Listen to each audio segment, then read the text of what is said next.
ನಮಸ್ಕಾರ. ಕೃಷ್ಣಂ ವಂದೇ ಜಗದ್ಗುರುಂ. ಕೃಷ್ಣ ಅಂದ ತಕ್ಷಣ ಭಗವದ್ಗೀತೆ. ಭಗವದ್ಗೀತೆ ಅಂದ ತಕ್ಷಣ ನಮ್ಮ ಕಣ್ಮುಂದೆ ಬರುವಂತಹ ಚಿತ್ರ ಕೃಷ್ಣ ಅರ್ಜುನರ ಸಂವಾದ. ಆ ದುಃಖ, ನೋವು, ನಲಿವು, ಸಾವು ಇವೆಲ್ಲವೂ ಕಣ್ಮುಂದೆ ಬರುತ್ತೆ. ಕೃಷ್ಣ ಅರ್ಜುನನಿಗೆ ಮಾಡಿದಂತಹ ಉಪದೇಶ ಇವೆಲ್ಲವೂ ಕಣ್ಮುಂದೆ ಬರುತ್ತೆ. ಭಗವದ್ಗೀತೆ ಏನಿದು? ಭಗವದ್ಗೀತೆ ನಮ್ಗೆ ಯಾಕೆ ಬೇಕು? ನಿತ್ಯ ಜೀವನಕ್ಕೆ ಭಗವದ್ಗೀತೆ ಹೇಗೆ ಉಪಯೋಗ ಆಗುತ್ತೆ? ಇದರಿಂದ ಏನ್ ಸಹಾಯ ಆಗುತ್ತೆ? ನಾವು ಭಗವದ್ಗೀತೆಯನ್ನ ನಮ್ಮ ಬದುಕಿನಲ್ಲಿ ಹೇಗೆ ಅಳವಡಿಸ್ಕೋಬೇಕು ಮತ್ತೆ ಯಾಕೆ ಅಳವಡಿಸ್ಕೋಬೇಕು? ಈ ಒಂದು ವಿಶೇಷವಾದ ಕಾರ್ಯಕ್ರಮ ಭಗವದ್ಗೀತೆ ನಮ್ಮ ನಿತ್ಯ ಬದುಕಿಗೆ ಈ ಒಂದು ವಿಚಾರವನ್ನ ತಿಳಿಸ್ಕೊಡೋದಕ್ಕೆ ನಮ್ಮ ಜೊತೆಗೆ ಡಾಕ್ಟರ್ ಗೀತಾ ರಾಮಾನುಜಂ ಅವರು ಬಂದಿದ್ದಾರೆ. ಈ ಒಂದು ವಿಷಯವನ್ನ ಅವರು ನಮಗೆ ತಿಳಿಸ್ಕೊಡ್ಲಿದ್ದಾರೆ. ಡಾಕ್ಟರ್ ಗೀತಾ ರಾಮಾನುಜಂ ಅವರು ಶಿಕ್ಷಣ ತಜ್ಞೆ ಹಾಗೂ ಆಧ್ಯಾತ್ಮ ಚಿಂತಕರು ಅಷ್ಟೇ ಅಲ್ಲದೆ ಎಲ್ಲ ವಯಸ್ಸಿನ ಅಂದ್ರೆ ಹಿರಿಯರವರೆಗೂ ಕೂಡ ಎಲ್ಲರ ಬದುಕಿಗೂ, ಎಲ್ಲರೂ ನಮ್ಮ ಜೀವನ ಶೈಲಿಯನ್ನ ಹೇಗೆ ಉತ್ತಮ ಪಡಿಸ್ಕೊಳ್ಬೇಕು ಅನ್ನೋದನ್ನ ಮಾರ್ಗದರ್ಶನವನ್ನು ಕೂಡ ಮಾಡ್ತಾ ಇದ್ದಾರೆ. ಹಾಗಾಗಿ ಇವತ್ತು ಅವರು ಬದುಕಿಗೆ ಭಗವದ್ಗೀತೆ ಈ ಒಂದು ವಿಶೇಷ ಕಾರ್ಯಕ್ರಮವನ್ನ ನಡೆಸ್ಕೊಡ್ತಾರೆ. ಬನ್ನಿ ಅವರನ್ನ ಕಾರ್ಯಕ್ರಮಕ್ಕೆ ಆತ್ಮೀಯವಾಗಿ ಸ್ವಾಗತವನ್ನು ಮಾಡೋಣ. ಮೇಡಮ್ ನಮಸ್ತೆ. ನಮಸ್ಕಾರಮ್ಮ ಪದ್ಮಿನಿ. ನಮಸ್ತೆ ಮೇಡಮ್. ಬದುಕಿಗೆ ಭಗವದ್ಗೀತೆ, ನೀವು ಹೇಳಿದ ಹಾಗೆ ಭಗವದ್ಗೀತೆ ಅಂದ್ರೆ ಏನು ಅನ್ನೋದು ಈಗ ಎಲ್ಲರಿಗೂ ಅಂದ್ರೆ ಎಲ್ಲರೂ ಭಗವದ್ಗೀತೆಯನ್ನು ಓದ್ತಾರೆ, ಶ್ಲೋಕಗಳನ್ನ ಅಭ್ಯಾಸ ಮಾಡ್ತಾರೆ. ಆದ್ರೂ ಭಗವದ್ಗೀತೆ ಅಂದ್ರೆ ಏನು? ಅಲ್ಲ, ಇವತ್ತು ಭಗವದ್ಗೀತೆ ಅನ್ನೋದು ಏನು ಅನ್ನೋದು ಅಷ್ಟರ ಮಟ್ಟಿಗೆ ಯಾರಿಗೂ ಕ್ವಶನ್ ಮಾಡೋಷ್ಟು ಅವ್ರಿಗೆ ಮನಸ್ಸು ಬಂದಿಲ್ಲ. ಆದ್ರೆ ಭಗವದ್ಗೀತೆಯ ಪರಿಚಯ ಎಲ್ರಿಗೂ ಇದೆ. ಅದರ ಪಾರಾಯಣ ಇದೆ, ಅದರ ಮನನ ಮಾಡ್ಕೊಳ್ತಾರೆ ಶ್ಲೋಕಗಳನ್ನ. ಆಮೇಲೆ ನನಗೆ ಭಗವದ್ಗೀತೆ ಬಗ್ಗೆ ಪರಿಚಯ ಇದೆ ಅಂತ ಅನ್ಕೊಳ್ತೀವಿ ನಾವು. ಭಗವದ್ಗೀತೆ ಒಂದು ಇದೆಯಲ್ಲ, ಪದ ಅಂತ ಹೇಳೋದಕ್ಕಿಂತ ಆ ಒಂದು ಕಾನ್ಸೆಪ್ಟ್ ಅದು ಎಲ್ಲರ ಮನಸ್ಸಿನಲ್ಲೂ ಇದೆ. ವಿಶ್ವಾದ್ಯಂತ ಇದೆ. ಬರೀ ಚಿಕ್ಕ ಮಗುವಿಂದ ಹಿಡಿದು ಇವತ್ತು ಬಹಳ ಇಳಿ ವಯಸ್ಸಿನವ್ರ ತನಕನೂ ಎಲ್ರಿಗೂ ಭಗವದ್ಗೀತೆ ಅಂದ್ರೆ ಗೊತ್ತಿದೆ. ಅದೇನು ಎತ್ತ ಏನು ಅಂತ ಗೊತ್ತಿದೆ. ಬಹುಶಃ ಇವತ್ತು ದೃಶ್ಯ ಮಾಧ್ಯಮಗಳಲ್ಲಿ ಬೇಕಾದಷ್ಟು ಮಹಾಭಾರತದ ಕಾರ್ಯಕ್ರಮಗಳೆಲ್ಲ ಪ್ರಸಾರ ಆಗೋದ್ರಿಂದ ಡಾನ್ಸ್ ಮೂಲಕ, ಸಂಗೀತದ ಮೂಲಕ, ಇವಾಗ ದಾಸರ ಪದಗಳು ತಗೊಂಡ್ರೆ ನಮ್ಗೆ ಎಲ್ಲವೂ ಸಿಗುತ್ತೆ, ಅದರಲ್ಲಿ ಎಲ್ಲ ಸಿಕ್ಕತ್ತೆ. ಆದ್ರೆ ನಾನು ನನ್ನ ಒಂದು ಕಿರು ವಯಸ್ಸಿನಿಂದ ನನ್ನ ಮನಸ್ಸಿನಲ್ಲಿ ಆಗ್ತಾ ಇರೋದು, ಇಷ್ಟೆಲ್ಲ ಅವನು 700 ಭಗವದ್ಗೀತೆ ಅಂದಿದ ತಕ್ಷಣ 700 ಶ್ಲೋಕಗಳಿದೆ ಅಲ್ವಾ, 18 ಅಧ್ಯಾಯಗಳಿವೆ. ಭೀಷ್ಮ ಪರ್ವದಲ್ಲಿ ಬರುವಂತ ಒಂದು ಇದು 23 ಮತ್ತು 40ನೇ ಅಧ್ಯಾಯದಲ್ಲಿ ಬರುತ್ತೆ. ಭೀಷ್ಮ ಪರ್ವದಲ್ಲಿ 2500ದಿಂದ 3000ನೋ 5000ನೋ, ಆ ಕ್ರಾನಾಲಜಿ ಬಗ್ಗೆ ನಾನು ಅಷ್ಟು ತಲೆ ಕೆಡಿಸ್ಕೊಳ್ಳಲ್ಲ. ಅಂತ ಒಂದು ಸಂದರ್ಭದಲ್ಲಿ ಈ ಗ್ರಂಥವನ್ನು ವೇದವ್ಯಾಸರು ರಚಿಸುವಂತಹ ಸಂಭವ ಏನಿತ್ತು, ಸಂದರ್ಭವಿದ್ದರೂ ಕೂಡ ಸಂಭವ ಏನಿತ್ತು, ಯಾಕೆ ಈ ರೀತಿ ಮುಂದಾಲೋಚನೆ ಮಾಡಿದ್ರ, ಈ ದರ್ಶನ ಹೇಗೆ ಅವರಿಗೆ ದೊರಕ್ತು ಅನ್ನೋದು ಬಹಳ ಒಂದು ನಿಜವಾದ ಒಂದು ವಿಷಯವನ್ನು ನಾವೆಲ್ಲ ಆಳವಾಗಿ ಚಿಂತನೆ ಮಾಡಬೇಕಾಗತ್ತೆ. ರಾಮಾಯಣ ಅಂತ ತಗೊಂಡಾಗ ಅದೊಂದು ಐಡಿಯಲಿಸ್ಟಿಕ್ ಆಗೋಗ್ಬಿಡುತ್ತೆ, ಆದರ್ಶವಾದ ಒಂದು ಗ್ರಂಥ ಅನ್ಸ್ಬಿಡುತ್ತೆ. ಮಹಾಭಾರತ ಅಂತ ತಗೊಂಡ್ಬಿಟ್ರೆ ನಾವು ಪ್ರತಿಯೊಂದು ಮನುಷ್ಯನಿಗೂ ತನ್ನನ್ನು ತಾನು ಗುರುತಿಸಿಕೊಳ್ಳುವುದಕ್ಕೆ ಮಹಾಭಾರತ ಒಂದು ಪ್ರತಿಬಿಂಬವಾಗಿ ನಿಲ್ಲುತ್ತೆ. ಅದು ಮಿರರ್, ಇಟ್ ರಿಫ್ಲೆಕ್ಟ್ಸ್. ಅದ್ರಲ್ಲಿ ಎಲ್ಲೋ ಒಂದ್ ಕಡೆ ನಮ್ ಕ್ಯಾರೆಕ್ಟರ್ ಸಿಗುತ್ತೆ, ಇಲ್ಲ ಅಂತ ಯಾರು ಹೇಳ್ಬಾರ್ದು, ಹೇಳಕ್ಕಾಗಲ್ಲ. ಆ ರೀತಿ ವೇದವ್ಯಾಸರು ಮಹಾಭಾರತವನ್ನ ರಚಿಸಿದ್ದಾರೆ. ಕಥೆಗಳನ್ನು ಜೋಡಿಸ್ತಾ ಬರ್ತಾ ಬರ್ತಾ ಬರ್ತಾ ಬರ್ತಾ ಮಧ್ಯದಲ್ಲಿ ಅವರು ಕುರುಕ್ಷೇತ್ರದ ಯುದ್ಧ ಪ್ರಾರಂಭ ಆಗೋ ದಿನ ಈ ಭಗವದ್ಗೀತೆನ ಉಪದೇಶ ಮಾಡೋಷ್ಟು ಚಿಂತನೆ ಯಾಕೆ ಬೇಕು ನಮ್ಗದು ಅಂತ ಒಂದು ಮನಸ್ಸು ಕ್ವಶನ್ ಆಗುತ್ತೆ. ಇದರಲ್ಲಿ ಅಡಕವಾಗಿರುವಂತ ಆಳವಾದ ತಾತ್ವಿಕ ಚಿಂತನೆ, ಮನೋವೈಜ್ಞಾನಿಕ ಪದರಗಳು, ತುಮುಲಗಳು, ಆದರ್ಶಗಳು, ಆಸೆಗಳು, ದುರಾಸೆಗಳು, ಮೋಸ, ವಂಚನೆ ಎಲ್ಲವೂ ಸಿಗುತ್ತೆ ಇದರಲ್ಲಿ. ಆದ್ರೆ ಮೇಡಮ್, ಭಗವದ್ಗೀತೆ ಅನ್ನೋದು ಬರೀ ದೊಡ್ಡ ದೊಡ್ಡ ಪಂಡಿತರಿಗೆ ಮತ್ತು ಮಠಾಧೀಶರಿಗೆ, ಸನ್ಯಾಸಿಗಳಿಗೆ, ಅವ್ರಿಗೆ ಮಾತ್ರ ಸೀಮಿತ. ಅವರಷ್ಟೇ ಅದನ್ನು ಓದ್ತಾರೆ. ನಮ್ಮಂತ ನಾವೆಲ್ಲರೂ ಕೂಡ ಸಾಮಾನ್ಯ ಜನರು ತಿಳ್ಕೊಳ್ಬಹುದಾ ಅದ್ರಲ್ಲಿ ಅಷ್ಟೊಂದು ವಿಷಯ ಇದೆಯಾ? ನನಗೆ ಈ ಮಡಿವಂತಿಕೆ ಮಾಡೋದು ನೋಡಿದ್ರೆ ನಂಗೊಂದ್ ಸ್ವಲ್ಪ ನಗು ಬರುತ್ತೆ. ಭಗವದ್ಗೀತೆಯನ್ನ ಮಡಿವಂತಿಕೆ ಮಾಡೋದು, ಅದು ದೈವಿಕ ಗ್ರಂಥ, ಅದು ಈ ವರ್ಗಕ್ಕೆ ಸೇರಿದ್ದು. ಪೂಜಾ ಗೃಹದಲ್ಲಿಟ್ಟು ಪೂಜೆ ಮಾಡಬೇಕು, ಅಥವಾ ಮಠಗಳಲ್ಲಿ ಮಠಾಧೀಶರುಗಳಿಗೆ ಮಾತ್ರ ಅರ್ಥ ಆಗುತ್ತೆ, ಪಂಡಿತರಿಗೆ ಮಾತ್ರ ಅರ್ಥ ಆಗುತ್ತೆ. ಪರಮಾಚಾರ್ಯರು 3 ಜನನೂ ಇದಕ್ಕೆ ಭಾಷ್ಯ ಬರೆದಿದ್ದಾರೆ, ವ್ಯಾಖ್ಯಾನ ಕೊಟ್ಟಿದ್ದಾರೆ, ಎಲ್ಲರೂ ಬರೆದಿದ್ದಾರೆ. ರಾಮಕೃಷ್ಣ ಆಶ್ರಮದ ಸ್ವಾಮೀಜಿಗಳಾಗ್ಬೋದು, ಎಲ್ಲರೂ ಬರೆದಿದ್ದಾರೆ. ಎಲ್ಲರೂ ಬರೆದ್ರೂ ಕೂಡ ಎಲ್ಲರೂ ಮಾಡಿರೋದು ಕಿಂಚಿತ್ ಸೇವೆ, ಸಾಸಿವೆ ಕಾಳಷ್ಟೇ ಸೇವೆ ಇದೆ ಭಗವದ್ಗೀತೆಗೆ. ನಾವು ನಿನ್ನ ಈ ಪ್ರಶ್ನೆಗೆ ನಾನು ಉತ್ತರ ಹೇಳಮ್ಮ. ಅರ್ಜುನ ಯಾರಮ್ಮ? ಅರ್ಜುನ ಯಾರು? ಪಂಡಿತನ? ಅವನೇನು ಇದಂತ ಕರಿತೀವ ಅವನ್ನ? ಏನಿಲ್ವಲ್ಲ. ಅವನೊಬ್ಬ ಯೋಧ, ಒಬ್ಬ ಕ್ಷತ್ರಿಯ. ಅವನು ಕೃಷ್ಣನು ಮತ್ತೆ ಅರ್ಜುನನು ಸಖರು, ಅವರಿಬ್ರು friends. They were friends. Look at this, so nice it is. ಇದು ಬಹಳ ಇಂಪಾರ್ಟೆಂಟ್ ನಮಗೆ. ಕೃಷ್ಣ ಅರ್ಜುನನ ಸಖ ಆಗಿದ್ದವನು ಶಿಷ್ಯನಾಗಿ ಪರಿವರ್ತನೆ ಆಗುವಂತ ಒಂದು ಅಂಶ ಇಲ್ಲಿ ವೇದವ್ಯಾಸರು ಹೇಗ್ ತಂದ್ರು ಅನ್ನೋದು ಬಹಳ ಮುಖ್ಯ ಇಲ್ಲಿ. ಸಖ ಅವನು. ಸೊ ಅದಿಲ್ಲದೆ ನಮಗೆ ಭಗವದ್ಗೀತೆ ಅಂದಿದ ತಕ್ಷಣ ನಮಗೆ ಅದು ಬಹಳ ಸಂಸ್ಕೃತದಲ್ಲಿದೆ, ಅದು ಬಹಳ ಕಷ್ಟ, ಅದು ಮೇಧಾವಿಗಳಿಗೆ ಮಾತ್ರ ಅರ್ಥ ಆಗುತ್ತೆ. ಯಾರು ಅದೊಂದು ಮೋಕ್ಷ ಗ್ರಂಥ ಅಂತಲೂ ಕೂಡ ನಮ್ಮ ಪೂರ್ವಿಕರು ಪರಿಗಣಿಸಿದ್ರು, ಅದರಲ್ಲೇನು 2 ಮಾತಿಲ್ಲ. ಅದು ಮೋಕ್ಷ ಗ್ರಂಥ ಅಂತಲೇ ಅದನ್ನ ಹಂಗೆ ಇಟ್ಬಿಟ್ಟಿದ್ರು. ಈಗ ನಮ್ಗೆ ನಿಜವಾಗ್ಲೂ ಸಿಗ್ತಾ ಇದೆ ಈ ರತ್ನ. ಅಂದ್ರೆ ಭಗವದ್ಗೀತೆ ಅಂದ್ರೆ ಮೋಕ್ಷ ಗ್ರಂಥ ಅಂತ ಮೋಕ್ಷ ಇದೆ. ಅಲ್ಟಿಮೇಟ್ಲಿ ನೀವು 18ನೇ ಅಧ್ಯಾಯಗಳು ಹೋಗೋದ್ರೊಳಗೆ ನೀವು ಮೋಕ್ಷದ ದಾರಿ ಕಂಡುಕೊಂಡ್ಬಿಡ್ತೀರಾ. ಬಟ್ ಇದು ಮೋಕ್ಷ ಗ್ರಂಥ ಅಲ್ಲ. ಮೋಕ್ಷ ಗ್ರಂಥ ಅಂತ ಎಷ್ಟು ಹೇಳ್ತಿರೋ ಅಷ್ಟೇ ಇದು ಧರ್ಮ ಗ್ರಂಥ. ಇದನ್ ಮರಿಬಾರ್ದು. ಧರ್ಮ ಗ್ರಂಥ ಇದು. ಇವಾಗ ಧರ್ಮ ಗ್ರಂಥ ಅನ್ನೋದನ್ನ ಪರಿಪಾಲನೆ ಮಾಡ್ತಾ ಬಂದ್ರೆ ಮೋಕ್ಷ ಗ್ರಂಥ ಅಂತ ಮೋಕ್ಷ ಪಡೆಯೋದಿಕ್ಕೆ ನೀವೇನು ಹವಣಿಸ್ಬೇಕಾಗಿಲ್ಲ, ಒದ್ದಾಡ್ಬೇಕಾಗಿಲ್ಲ, ಅದಕ್ಕೆ ಭಿನ್ನವಾದ ಒಂದು ಇದನ್ನ ತಗೋಬೇಕಾಗಿಲ್ಲ. ಅದೇ ನೀವು ಮೋಕ್ಷಕ್ಕೋಸ್ಕರ ಭಗವದ್ಗೀತೆಯನ್ನ ಮೋಕ್ಷ ಗ್ರಂಥ ಅಂತ ತಗೊಂಡ್ರೆ ಧರ್ಮದ ಬಗ್ಗೆ ಆಳವಾಗಿ ತಿಳ್ಕೊಳ್ಳೋದಿಕ್ಕೆ ಭಗವದ್ಗೀತೆಯನ್ನ ಮೊದಲನೇ ಅಧ್ಯಾಯದಿಂದ ಬರ್ಬೇಕು ನೀವು. ಹಾಗೆ ಅಷ್ಟು ಸುಲಭ ಅಲ್ಲ. ಮೋಕ್ಷ ಅಂದ್ರೆ ಏನು? ಸಂಸಾರದ ಆಮಿಷಗಳಿಂದ ಬಿಡುಗಡೆ.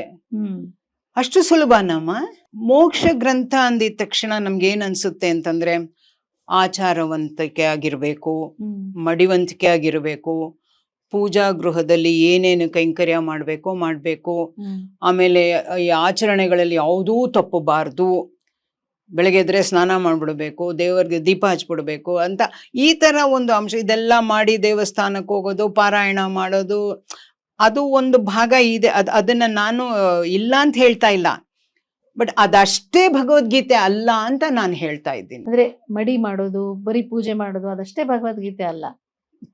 ಪೂಜಾ ಕೈಂಕರ್ಯ ಮತ್ತೆ ಎದ್ದು ಬ್ರಾಹ್ಮಿ ಮುಹೂರ್ತದಲ್ಲಿ ಸ್ನಾನ ಮಾಡ್ಬೇಕು, ಶ್ಲೋಕ ಹೇಳ್ಬೇಕು, ದೇವ್ರ ದೀಪ ಹಚ್ಚಬೇಕು, ಇವೆಲ್ಲ ಒಳ್ಳೆ ಸಂಸ್ಕಾರಯುತವಾದ ಆಚಾರ. ಯಾತಕ್ಕೆ?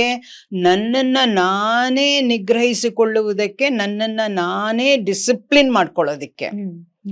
ಅವನ್ನ ಪ್ಲೀಸ್ ಮಾಡಕ್ಕಲ್ಲ, ಕೃಷ್ಣನ್ನ ಪ್ಲೀಸ್ ಮಾಡಕ್ಕಲ್ಲ, ಭಗವಂತನ ಪ್ಲೀಸ್ ಮಾಡಕ್ಕಲ್ಲ. ನಾನು ಆ ಕ್ರಮದಲ್ಲಿ ಒಳಪಡ್ತೀನಾ, ಸತತವಾಗಿ ಮಾಡ್ತೀನಾ. ನಾವು ಎಕ್ಸ್ಕ್ಯೂಸಸ್ ತಗೊಳ್ಳೋದ್ರಲ್ಲಿ ಬಹಳ ನಿಪುಣರು. ಅದಕ್ಕೆ ಮಡಿ ಅಂತಂದ್ರೆ ಆ ಮಡಿ ಅನ್ನೋ ಮಡಿ ಪದಕ್ಕೆ ಬಹಳ ದೊಡ್ಡ ವ್ಯಾಖ್ಯಾನ ಇದೆ, ಅದಕ್ಕೆ ಬಹಳ ಮಹತ್ವವಾದ ಅರ್ಥ ಇದೆ. ಮಡಿ ಅಂದ್ರೆ ಶುಚಿತ್ವ. ಮಡಿ ಅಂದ್ರೆ ನಾವು ಕೊಳಕಿಂದ ನಾವು ದೂರ ಇರಬೇಕು. ನನ್ನೊಳಗೆ ಕೊಳಕಿದ್ರೆ ನೀನ್ ಹೆಂಗ್ ದೂರ ಇರ್ತೀಯ? ಅರ್ಥ ಆಯ್ತಾ? ಕೊಳಕು ಅಂದ್ರೆ ಬರೀ ಮುಸ್ರೆ ಮಾತ್ರ ಅಲ್ಲ.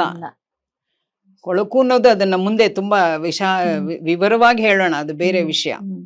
ಸೊ ಇವತ್ತು ನೀವು ಭಗವದ್ಗೀತೆ ಅಂದ್ರೆ ಇದು ನಮ್ಗೆ ಪಾಮರರಿಗೆ ಸಿಗುವಂತ ಗ್ರಂಥನ ಪಾಮರರಿಗೆ ಬರ್ದಿರೋದು. ಪಾಮರರಿಗೆ. ಇವನು ಯೋಧ ಆದ್ರೂ ಕೂಡ ಅವನ ಧರ್ಮ ಏನು? ಪ್ರತಿಯೊಬ್ಬರ ಧರ್ಮ ಒಂದೊಂದು ಇರುತ್ತೆ. ಸೃಷ್ಟಿಯಲ್ಲಿ, ಬ್ರಹ್ಮ ಸೃಷ್ಟಿಯಲ್ಲಿ ಪ್ರತಿಯೊಂದು ವಸ್ತುವಿಗೂ ತನ್ನದೇ ಆದ ಸೃಷ್ಟಿ ಧರ್ಮ ಒಂದು ಇರುತ್ತೆ. ಪ್ರಾಣಿ ಪಕ್ಷಿಗಳು ಅವ್ರದೇ ಆದ ಕರ್ತವ್ಯಗಳನ್ನು ವಿಷಯಗಳನ್ನು ಮಾಡ್ತಾರೆ, ಮರಗಿಡಗಳು ಮಾಡ್ತಾರೆ. ನಾವು ಈ ಸೃಷ್ಟಿಯ ಒಂದು ಅವಿಭಾಜ್ಯ ಅಂಗವಾದ್ದರಿಂದ ನಮ್ಮ ಕರ್ತವ್ಯ, ಧರ್ಮಪರ ಕರ್ತವ್ಯವನ್ನು ಮಾಡುವುದನ್ನು ಸೋಲುವುದನ್ನು ನಾವು ಸೋತರೆ ಏನಾಗುತ್ತದೆ, ಯಾಕೆ ಸೋಲ್ಬಾರ್ದು, ಯಾಕೆ ಸೋತರೆ ಏನೇನು ವಿಷಯಗಳು ಪರಿಣಾಮವಾಗಿ ಮೂಡುತ್ತೆ ಅನ್ನೋದನ್ನ ಹೇಳಕ್ಕೆ ಇಲ್ಲಿ ಭಗವದ್ಗೀತೆಯನ್ನ ನಾವು ಅರ್ಥ ಮಾಡ್ಕೋಬೇಕಾಗತ್ತೆ. ಅದು ಅಷ್ಟು ಸುಲಭ ಅಲ್ಲ. ನಾವು ಎಷ್ಟೇ ನಾವು ಅದನ್ನ ಅಭ್ಯಾಸ ಮಾಡ್ತಾ ಮಾಡ್ತಾ ಮಾಡ್ತಾ ಮಾಡ್ತಾ ಬಂದ್ರು ಆದ್ರೂ ಎಲ್ಲೋ ಒಂದ್ ಕಡೆ ಎಡವ್ತೀವಿ. ಇವಾಗ ಮೊದಲನೇ ಅಧ್ಯಾಯ ನೀವು ಕೇಳೋದಾದ್ರೆ ನಿಮಗೂ ಒಂದ್ಸಲ ಕ್ವಶನ್ ಹುಟ್ಟಬಹುದಲ್ವಾ, ಇದ್ಯಾಕೆ ವಿಷಾದ ಯೋಗ ತಗೊಂಡ್ರು ಯುದ್ಧ ಮಾಡು ಅನ್ನುವಾಗ? ಮೊದಲನೇ ಅಧ್ಯಾಯದಲ್ಲೇ ವಿಷಾದ ಯೋಗ ಬರುತ್ತೆ. ಹೌದು, ವಿಷಾದ. ಅದು ವಿಷಾದ ಅಂದ್ರೆ ಅವನಲ್ಲಿ ವ್ಯಾಕುಲ, ಭಾವನೆಗಳಲ್ಲಿ ತುಮುಲಗಳು, ಭಾವನೆಗಳಲ್ಲಿ ಅಸಮತೋಲನ, ಈಸ್ ಇಂಬ್ಯಾಲೆನ್ಸ್ಡ್, ಈಸ್ ಡಿಸ್ಟರ್ಬ್ಡ್. ಇವಾಗ ತಿಳಿ ನೀರು ಕದಡಿದ್ರೆ ಹೇಗಿರುತ್ತೆ, ಎಲ್ಲ ಕಲ್ಲು ಮುಳ್ಳು ಮಣ್ಣು ಎಲ್ಲ ಸಿಕ್ಕುತ್ತಲ್ಲ, ಆ ತರ ಅವನ ಮನಸ್ಸು ಗೊಂದಲಕ್ಕೆ ಒಳಪಡುತ್ತೆ. ಯಾಕೆ? ಇನ್ನೊಂದು ಕ್ವಶನ್ ಯಾಕೆ ನಿಮಗೆ ಹುಟ್ಟಬಾರ್ದು ನೀವು ಕೇಳೋರು? ಮಹಾಭಾರತ ಉದ್ದಕ್ಕೂ ಯಾಕೆ ಪಾಂಡವರು 5 ಜನಿಸಿದಾಗಿಂದ ಹಿಡಿದು ಈ ಕುರುಕ್ಷೇತ್ರದಲ್ಲಿ ನಡೆಯುವ ಮಹಾಯುದ್ಧದ ಸಂದರ್ಭದವರೆಗೂ ಅರ್ಜುನನಿಗೆ ಅಥವಾ ಪಾಂಡವರಿಗೆ ಆದ ಮೋಸ, ಅವಮಾನ, ಅಪಮಾನ ಎಲ್ಲವನ್ನೂ ಅವರು ಸಹಿಸ್ಕೊಂಡ್ರು ಅಂತ ಹೇಳೋದಕ್ಕಿಂತ ಅದನ್ನೆಲ್ಲ ಗೆದ್ದು ಬಂದು ಇವತ್ತು ಅವರನ್ನು ಗೆಲ್ಲಬೇಕು ಅಂತ ಬಂದಿದ್ದಾರೆ. ಯಾರು ಅವರಿಗೆ ಮೋಸ ಮಾಡಿದ್ರು, see when somebody is doing something wrong, how can you keep quiet ಅನ್ನೋದು ಒಂದು ಫಸ್ಟ್ ಕ್ವಶನ್ ಬರುತ್ತಿಲ್ಲಿ. ಇಲ್ಲಿ 108 ಕ್ವಶನ್ಗಳು ಹೇಳುತ್ತೆ ಮನಸ್ಸಿನಲ್ಲಿ ನಮಗೆ. ಬದುಕಿಗೆ ಭಗವದ್ಗೀತೆ ಅಂತ ಬಂದಾಗ ಅರ್ಜುನನ್ನು ಯುದ್ಧದಲ್ಲಿ ಅವನ್ ಮಾಡಲ್ಲ ಅನ್ನೋದಕ್ಕೂ ನನ್ನ ಬದುಕಿಗೂ ಏನ್ ಸಂಬಂಧ? ನನಗೆ ಅದನ್ನೇ ಕೇಳೋಳಿದ್ದೆ. ನಿಂಗೆ ಅನ್ಸಿರ್ಬೇಕಲ್ವಾ ಪ್ರಶ್ನೆ. ಅರ್ಜುನ ನಾನು ಅವನ್ ಭಯ ಆಗಿ ಇಷ್ಟು ಜನರು ನಾನ್ ಹೇಗೆ ಯುದ್ಧ ಮಾಡ್ಲಿ, ನಂಗ್ ಆಗಲ್ಲ ಅಂತ ಹೇಳಿದಾಗ ಕೃಷ್ಣ ಅವನಿಗೆ ಉಪದೇಶ ಮಾಡ್ತಾನೆ.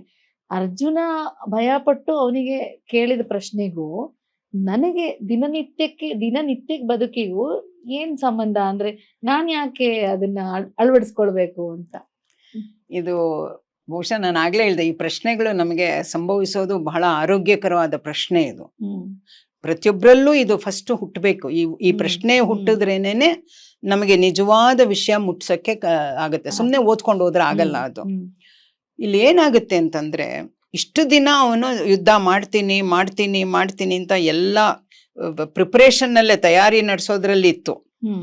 ಇವತ್ತಲ್ಲಿ ಬಂದು ನಿಂತಿದ ತಕ್ಷಣ ಸೇನೆಯೋರುಭಯೋರ್ ಮಧ್ಯೆ ರಥಂ ಸ್ಥಾಪಿತಂ ಮೇ ಅಚ್ಯುತ ಅಂತ ಅವನು ನನ್ನ ರಥವನ್ನು ತಗೊಂಡೋಗಿ 2 ಸೈನ್ಯದ ಮಧ್ಯೆ ಏನೋ ಅದರ ಮಧ್ಯೆ ನಿಲ್ಸು, ನನಗೆ ನಾನು ಒಂದ್ಸಲ ಎಲ್ರನ್ನು ನೋಡ್ಬೇಕು ಅಂತಾನೆ. ಸೊ ಇವನು ಹೋಗ್ತಾ ರಥ ನಿಲ್ಲಿಸ್ತಾನೆ ಕೃಷ್ಣ, ಯಾಕಂದ್ರೆ ಅವ್ನು ಚಾರಿಯೇಟ್ ಇರಲ್ಲ, ತಗೊಂಡೋಗಿ ನಿಲ್ಲಿಸ್ತಾನೆ ರಥ. ಅವಾಗ ಅವನು ಎಲ್ಲರನ್ನೂ ಒಂದ್ಸಲ ನೋಡ್ತಾನಮ್ಮ. ಅದಕ್ಕೆ ಹೇಳೋದು, ನೀವು ನಮ್ಮಲ್ಲಿ ಶ್ರವಣ ಮನನ ನಿಧಿಧ್ಯಾಸನ ಇದೆಯಲ್ಲ, ಶ್ರವಣ ಮನನ ಶ್ರವಣ ಇದೆಯಲ್ಲ ಕೇಳಿಸ್ಕೋಬಹುದು, ನಿಧಿಧ್ಯಾಸನ ಅದು ಶ್ರವಣ ಕೇಳಿಸ್ಕೋಬಹುದು ನೀವು. ನಾನು ಹಾಗೆ ಮಾಡ್ತೀನಿ, ಇವನ್ನ ಸೋಲಿಸ್ತೀನಿ, ಅವನ್ನ ಕೊಂದ್ಬಿಡ್ತೀನಿ, ಇವನ್ನ ಕೊಂದ್ಬಿಡ್ತೀನಿ ಎಲ್ಲ ಹೇಳ್ಬೋದು, ಯಾರನ್ನು ನಾನು ಲೆಕ್ಕಕ್ಕೆ ಇಟ್ಕೊಳ್ಳಲ್ಲ, ಹಾಗೆ ಹೀಗೆ ಅಂತ. ಅವಾಗ ಒಂದ್ ಕೆಲ್ಸ ಆಗುತ್ತೆ. ಅದೆಲ್ಲ ಹೇಳಿದ್ರೆ ಆ ಒಂದು ಇದರ ಹುರುಪಲ್ಲಿ ಉತ್ಸಾಹದಲ್ಲಿ ಯುದ್ಧಕ್ಕೆ ಬಂದು ನಿಂತ್ಕೊಂಡ. ಆದ್ರೆ ದೃಶ್ಯಕ್ಕಿರೋ ಒಂದು ಶಕ್ತಿ ಈ ಶ್ರವಣಕ್ಕಿಲ್ಲ. ದೃಶ್ಯ ಇದೆಯಲ್ಲ, ನೇರವಾಗಿ ಇವಾಗ ನೀವು ಒಂದು ಎಕ್ಸಾಂಪಲ್ ಹೇಳ್ತೀನಿ.